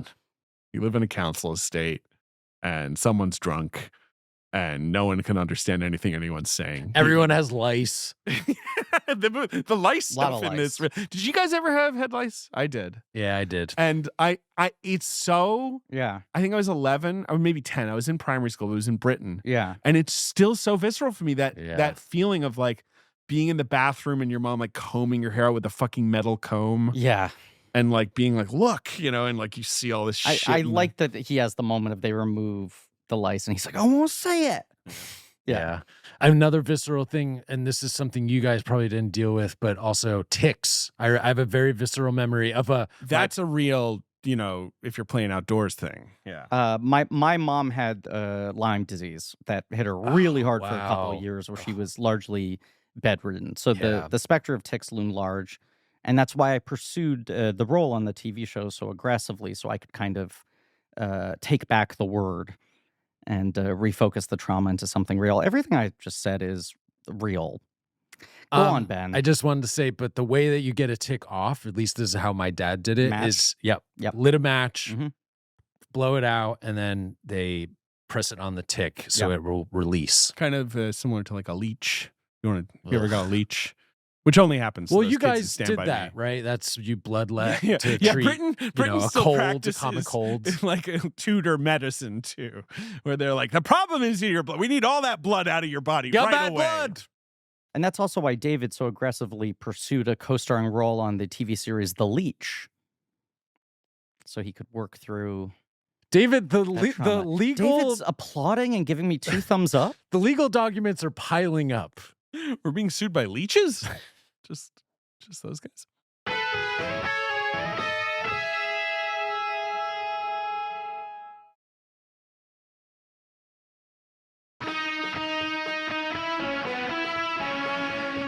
Barry Jenkins.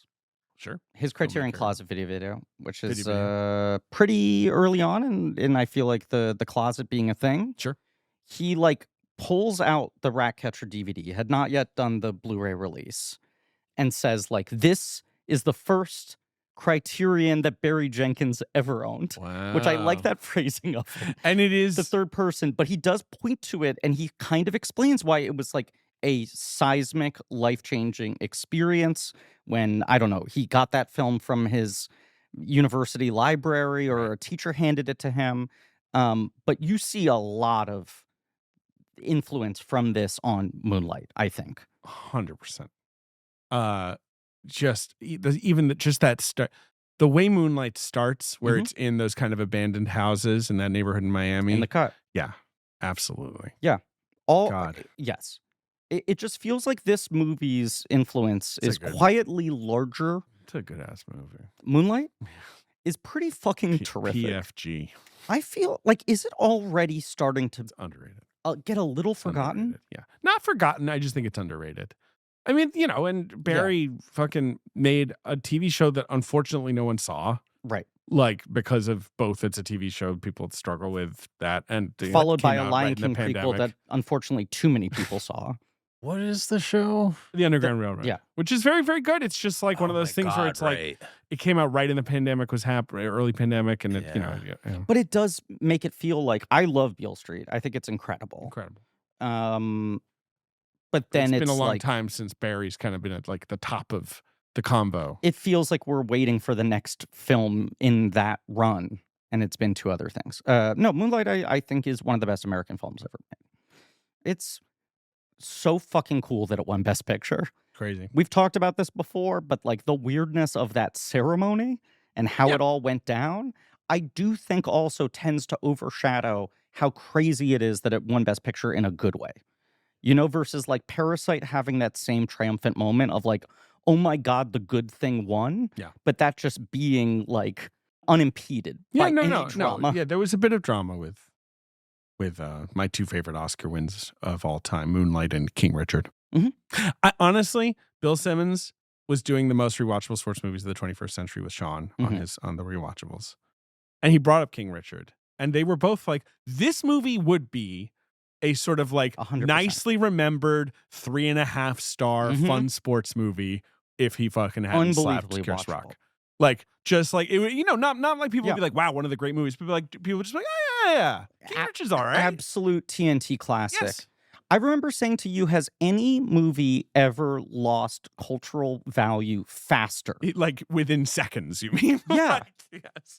I mean, probably. I don't know. It's so weird. Like, it's like O.J. Simpson murdering people did not tarnish The Naked Gun as much as the fact that it's like him winning that Oscar and then being tied to that moment, Everyone was just which then like, tied to forget that it. movie. Then we're like, we're all just going to agree to pretend that movie Forget didn't it. exist, much like Creed 3.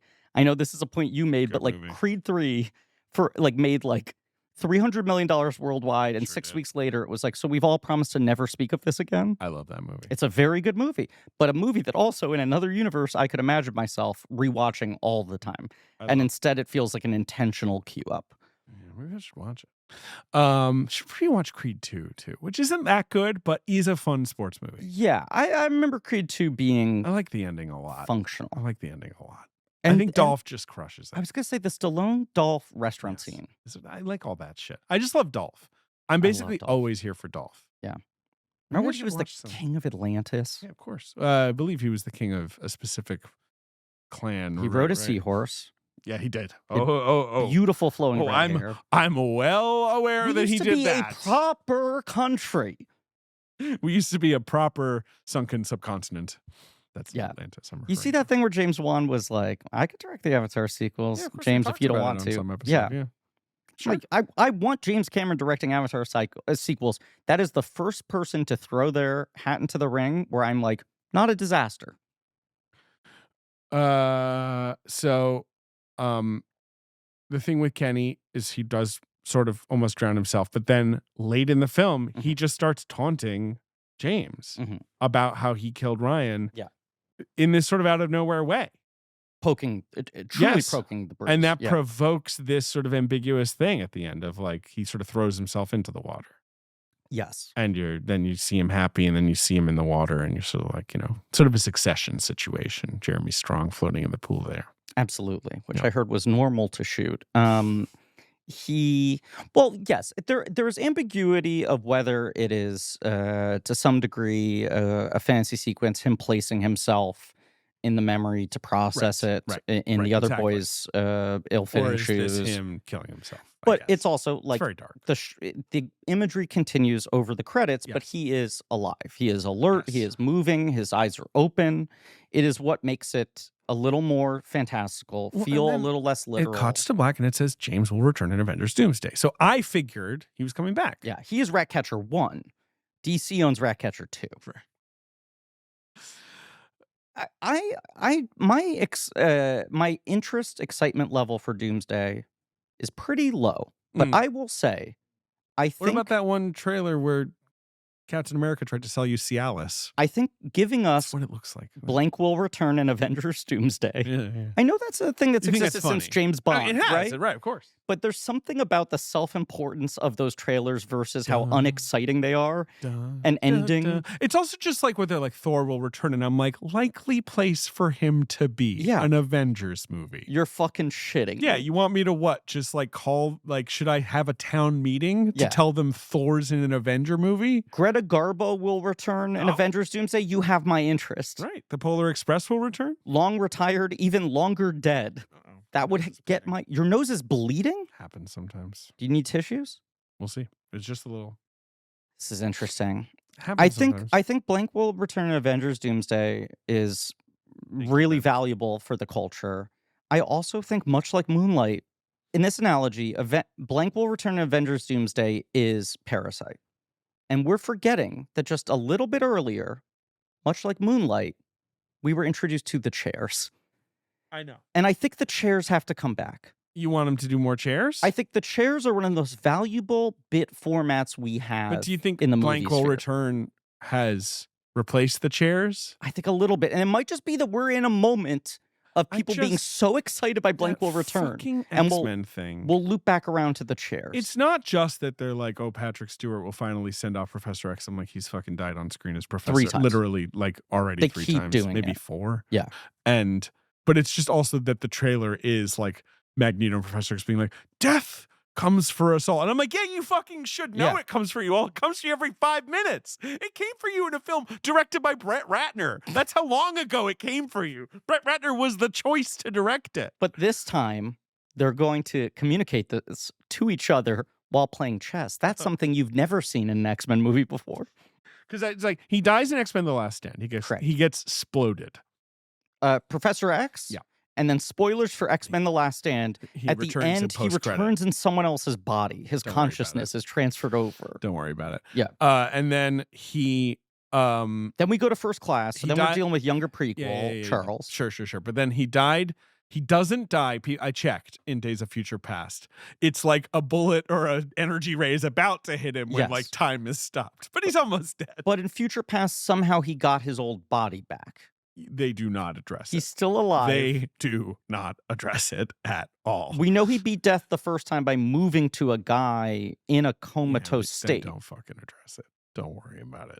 Logan, of course, he dies. Big time. But that's a sort of alternate future. Yeah. And then same with Multiverse of Madness. Right. Some version of him gets his neck fucking snapped by Wanda Maximoff. So you're like, it's truly 3. I've seen the guy die as Professor X. I've seen him die in other stuff too. He's Patrick Stewart. He's done a lot of movies.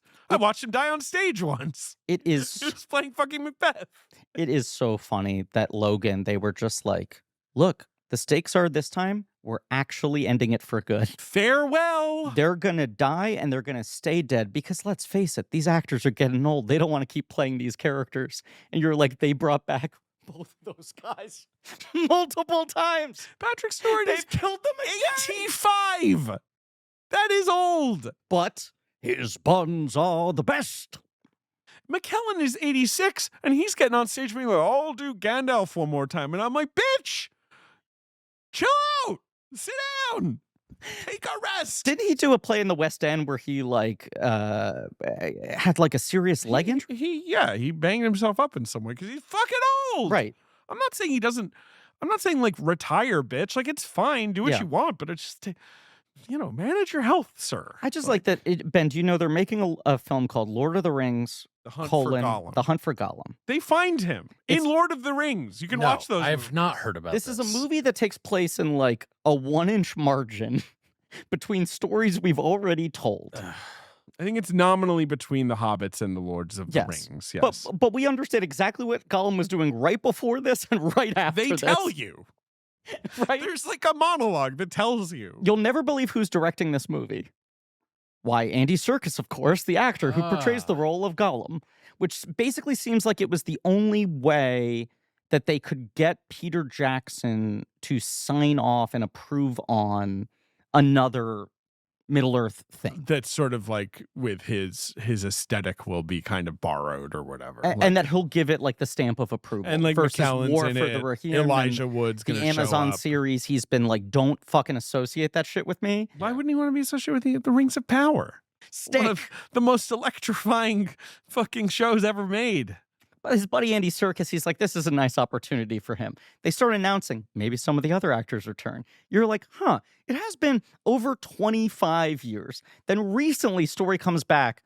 Viggo Mortensen will not be returning. Right, even though Aragorn, I believe, is the one hunting for Gollum, largely. Aragorn will be recast because Viggo Mortensen is too old to reprise the role. Which he is. Correct. And then 1 week later, they announced Ian McKellen is returning. The whole thing with Gandalf is it's like, he is old. I get it. And so I think they just keep thinking they can get away. And they got away with it in Hobbit.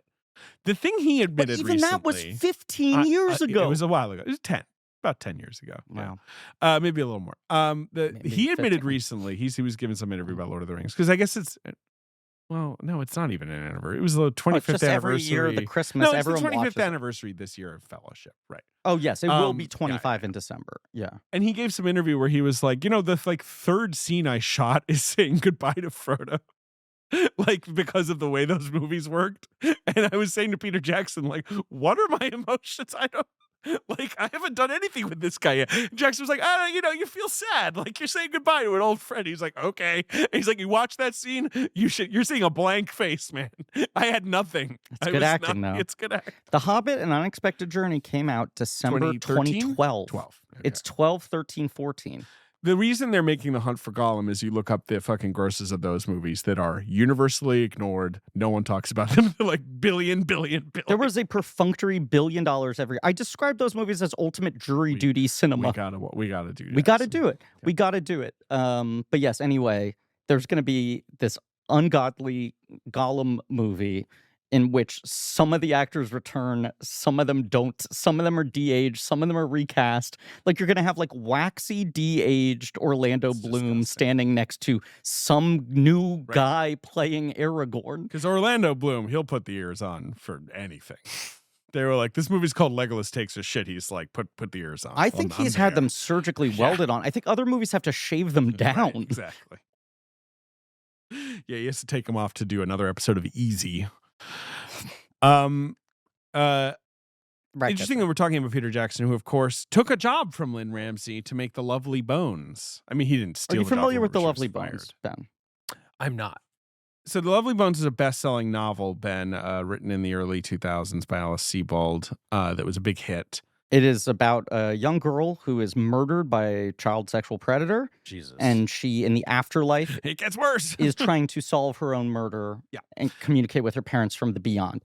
It was this wildly successful, beloved, acclaimed book that people were like, but how the fuck do you adapt this? This is so intense. And it was like her magnum opus dream project. It was Ramsay was like, I have a take and I can do it. And she got, we'll the talk writer about it, approved I'm sure. deep into development, Yeah. was pretty close to like getting it up and running. And then basically Peter Jackson snipes it from her. Damn. At the moment where Peter Jackson has so much fucking power that if he's interested, the novelist goes like, sorry, I'm breaking our contract. Yeah. And Peter Jackson makes it, and it's a disaster. It's one of the worst. It's the worst film he ever made. So there's an insult to injury of, he my fucked it movie up. was taken from me and then fucked up by doing the exact opposite of what I would have done. That sucks. Yeah. And I love Peter Jackson's films. He's done a lot of them. And I'm confident in saying that that film is worse than the 3 Hobbit movies. Yeah. I would watch those 3 Hobbit movies any day of the week. I'm never fucking watching Lovely Bones again unless we do Peter Jackson Which on Blank we Check. gotta do. Which we'll do someday. Yeah. Ratcatcher, really good. Really good. It's a great movie. She's made 5 great films, in my opinion. Yeah. Film premiered at the Cannes Film Festival. And it was a sort of a buzzy hit. Mhm. Was really praised. I think it was kind of that, like, this is a Ken Loach, Mike Leigh kind of thing. It's not some sort of prepackaged British shit that's like, whatever. This is a new voice. Yeah. Yeah. She says, and she's addressing what I'm saying, a lot of film people misconstrued this film as social realism. It's not really that. I tried to avoid those cliches. And I think she's right. Mhm. It's more like you're in a boy's head kind of film. I say it many times across this miniseries. I will keep saying it. I think no one is better at depicting the inner life than Lynne Ramsay. Here's a great I think quote. that is like the great project of her work. Here's a great quote from Lynne Ramsay. I'm just going to read it verbatim. Quote, I wish I'd never mentioned Bresson. I'm not trying to make an homage or a pastiche like all those Tarantino copycats, those film boys who are just making wank.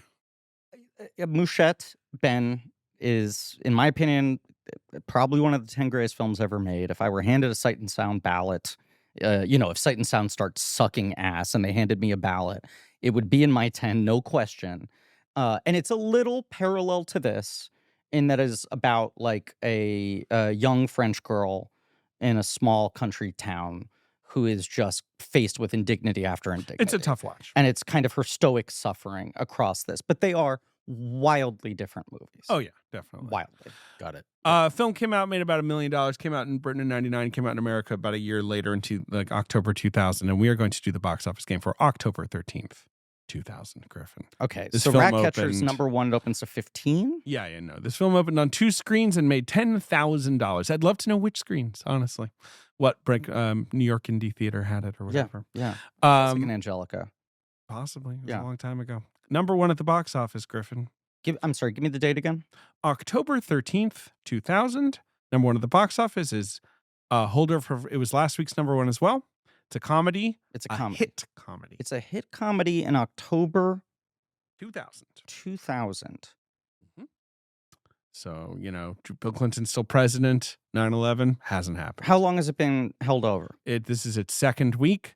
It has made $58 million in 2 weeks. It's on its way to making 166 domestic and 330 worldwide. It's a huge hit. That's quite big. It spawned sequels. Okay. It's a movie star movie, and it's getting a sequel this year. Oh, this is Meet the Parents. Stiller and De Niro. That is are really meeting the parents. funny to consider these movies opening the same. Well, no, I guess this was its second week. Second week. Yeah. So- Fucker-in-law, Ben. Yep. Yeah. Not a franchise I respond to extensively. Ben, calm down. Don't get too excited on mic. Number 2 at the box office. You like Meet the Parents at the time? At the kind of time, enjoyed it at the time. At the time, I loved it, and I rewatched it a couple years ago, and I think it is fine. And I find it think a the little sequels are distasteful. bad. Yeah. But at the time, I was like, "That's one of the funniest movies ever made." And now There I'm like, was such hype. "It is solid. Yeah. It is fully solid." Number 2 at the You box can milk office. anything. Yeah, could you milk me? He says that. He's talking about his nipples. That is pretty funny. It's kind of funny. It is pretty funny. It's just one of those movies where I'm like, you haven't successfully convinced me Mm-hmm. that Ben Stiller would want to fucking talk about nipples at the dinner table. It's just like all this sort of like wild stuff that happens to Meet the Parents. Interesting. Every time I'm just kind of like, he wouldn't do this. But whatever, it doesn't matter. I guess it is kind of like a It's a turning bullshit point movie. in the mainstreaming of cringe comedy. Yeah. But the mainstream of cringe comedy is always Well, and- predicated on someone being a little bit more embarrassing than their it has this- intelligence would suggest they would be in a public setting. It's a year after American Pie. It has this gross out streak. And like 2 years after Mary, Yes. And it's like, it's a very mild gross out streak compared to those movies. But like you can see it. Like Yeah. where they're like, yeah, we need these comedy set pieces that pop. Like in some way. But also, he's not an awkward teenager. think he the- is an adult man. He is. I think the funniest thing from what I remember in Meet the Parents is when he does the volleyball. He like jumps out of the pool Yeah. and smashes the volleyball into a woman's face, and like her nose is like bleeding like crazy. It's also- like that is yes. kind of like good waspy, like he went too far. He like that that works for me as like big comedy. Owen Wilson is great in Meet the Parents, He's and very, it is very, very funny in it. fascinating that they just completely change his characters for the sequel. Right. They get it in the first one. Well, no, in the first one, he is like preppy, annoying country club Yes. golden boy boyfriend. And then he shows up at the end of the second one, and now he's a hippie. Yeah. And the movie doesn't go like, man, this guy changed. The movie's like, you remember him, right?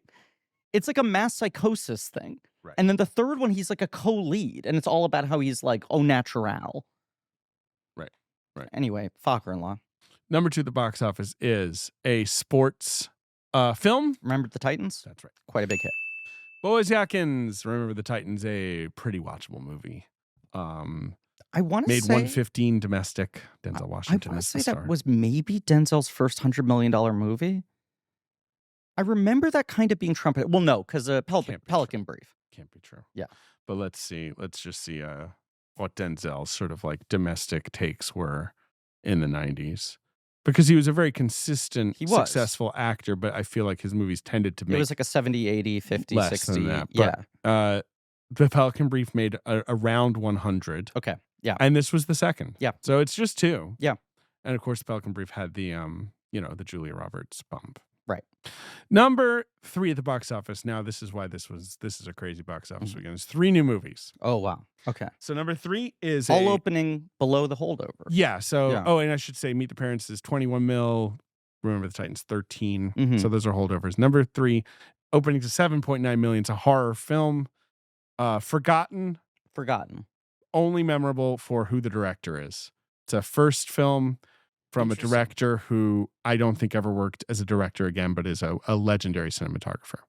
Is a legendary cinematographer. Oh, it's the Janusz movie. And what's that movie called? And that movie is called, it is Winona Ryder and Ben you Chaplin. are correct.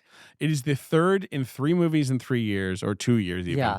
of like satanic horror Yup. movies. It's the last and least after Stigmata and End of Days in '99, which were bigger hits. Fuck. What is this movie called? You'll never remember if you don't remember. It doesn't have the word exit in it, does it? It doesn't. No. And it doesn't have the word angels in it? It doesn't. It doesn't. It simply doesn't. Can you give me one of the words? Lost. The film is called ABC's Lost on Thursday at 9 p.m. No, the film is called Lost Souls. There we go. Winona Ryder, Ben Chaplin, Philip Baker Hall. You think he plays like a really like funny sort of smart aleck? Book detective? It's just like Philip Baker Hall. I'm like, oh, does he do a lot of bits? Or let me guess, he's a stern fucking guy who works. He's like a cop or a politician. Miss him. Sarah Winter, Elias Codius, John Hurt. Do you think John Hurt plays like a priest or something? He must play a fucking priest. Father LaRoe. Well. Oh, Phil Baker is also a priest. Phil Baker. Okay. Number 3. So Lost Souls. Yeah, just a flopper. Yeah. Yeah. Number 4. Do you think Spielberg? Well, he must have watched it. I think Spielberg was like, sorry, Janusz. This was like Winona's flop era, and Girl Interrupted coming out this fall was supposed to be the comeback where everyone said like, but she's got a real big one. And then Girl Interrupted comes out, and Angelina Jolie so completely the only overshadows story her from it. Yeah. that within 2 years, it's like shoplifting incident, Mr. Deeds. She's basically retired. Yep. And then she's in the wilderness until Stranger Things brought her back. Yep. And there she was. Number 4 at the box office is a film that is a comedy film. And it is opening to $5.4 million. Not great. Which is poor. It's quite poor. It is a film. Quote, and Sean no. Everyone relax. Okay. Here's a little concept I'm going to throw Ben, at you. calm. You guys know Saturday Night Live, the television show? Uh-huh. What if a character from that, from a series of recurring sketches, got his own movie? The movie is Superstar? That is wrong. It's The Ladies' Man? It's The Ladies' Man! So Roxbury's 98, Superstar's 99, Ladies' Man is 2000. It's just so funny that SNL was like, every year, we guarantee we will be releasing a movie you won't watch in theaters based on an SNL character. I just find it fascinating that there's like... We're going to keep trying and failing. Wayne's World is so huge at the beginning of the decade, right? Yeah. Wayne's World 2, they rush out, huge drop off. They're like, we kind of fucked this up. Yeah. Then there's the rush of the other people want to get in. Coneheads. It's Pat. and Stewart saves his family. Yeah. All 3 colossal bombs. Right. And then everyone's like, I guess the SNL sketch thing doesn't work. Lorne Michaels waits like 5 years, and he's even less, like 3. One a year. I signed a year, a new deal with Paramount. The new guys. You know, I feel like that's his pivot is like, okay, we're not going to do fucking Coneheads. Right.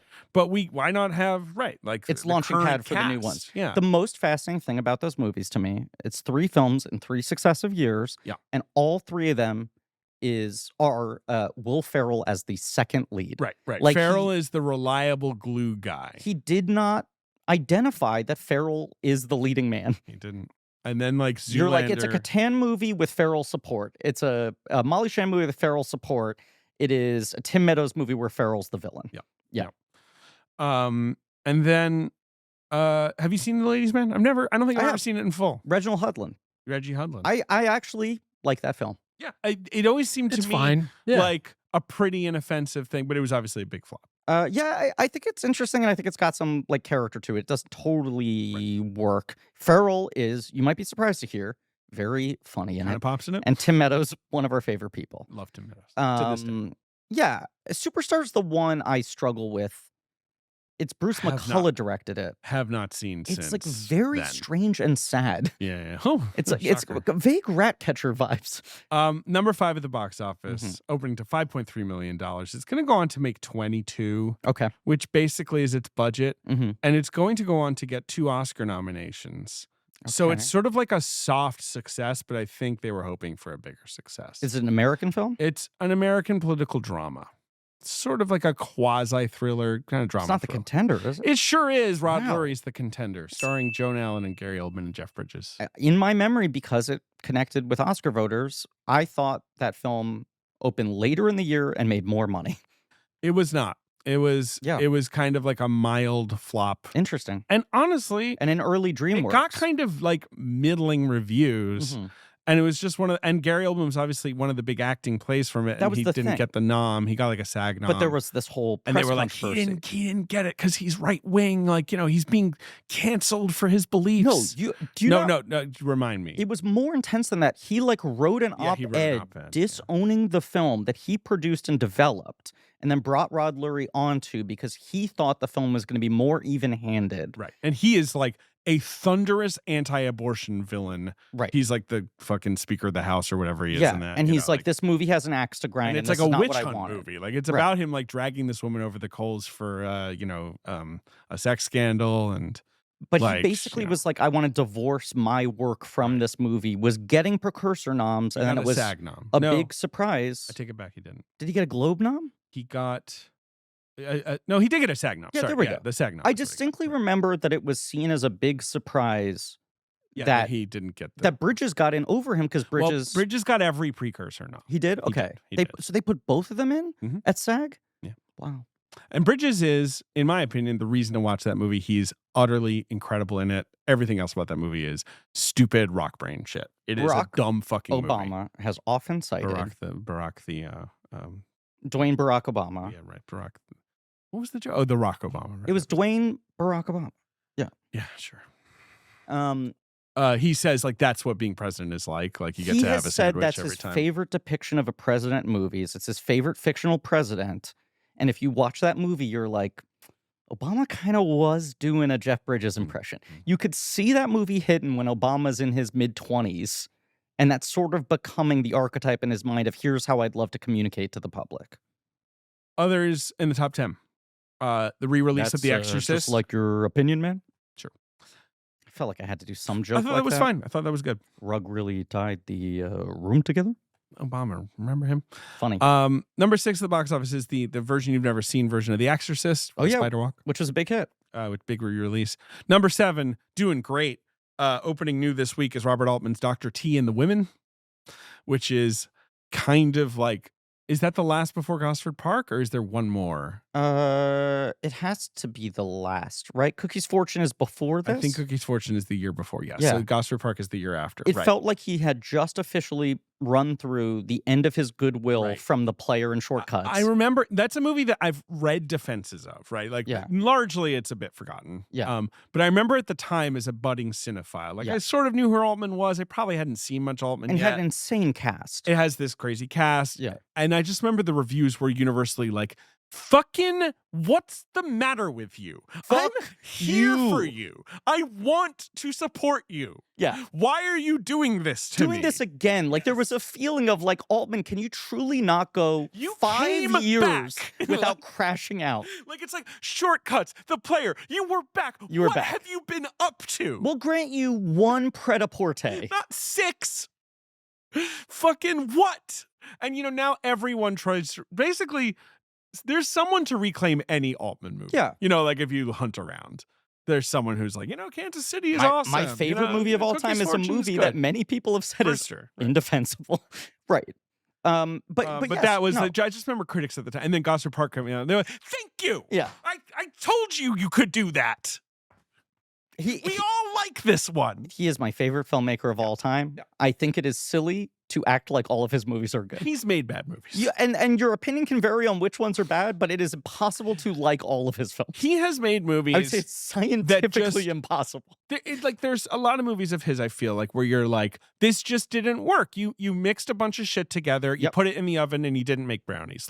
And I like the shit you mixed together, and I get why you wanted to do it, and I just don't think it's quite there. And this will make for a really interesting chapter in the book, but God, is this unpleasant to watch. Right. Yeah. It is silly to be like, 5 stars every time from Altman. course. That's a little silly.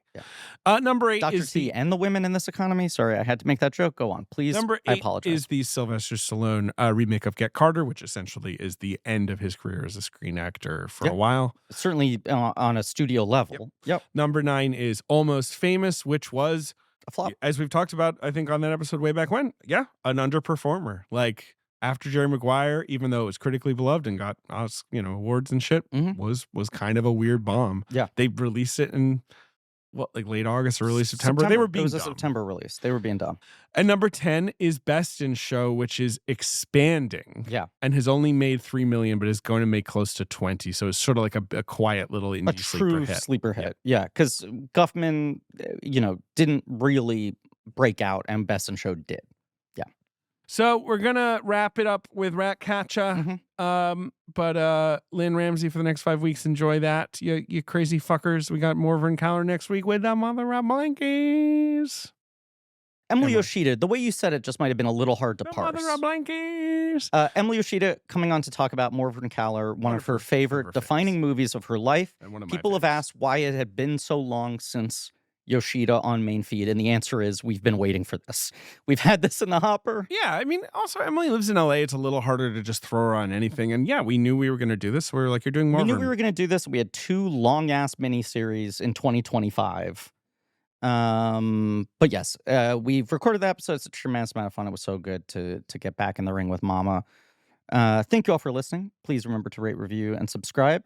I'll remind you that in addition to our show coming out on Sundays, every Thursday through the end of Oscar season, we have Critical Darlings on our feed. Critical Darlings. A little sibling show hosted by the great Richard Lawson, Allison Wilmore, and produced by our buddy Ben Frisch. Also, over on our Patreon, we have bonus content, 3 episodes a month, as well as an ad-free feed available. We're doing the Oz commentaries. Mm-hmm. Lynne Ramsay, one of her favorite films. I wonder if she would love our episode in which we talk about what to get for lunch. That's patreon.com/blankcheck. Thank you all. Mhm. And as always, Blank Check will return in episode on Morven Caller. You see what I did there?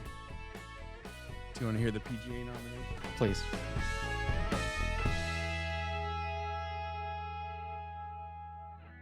Blank Check with Griffin and David is hosted by Griffin Newman and David Sims. Our executive producer is me, Ben Hostley. Our creative producer is Marie Barty Salinas, and our associate producer is AJ McKeon.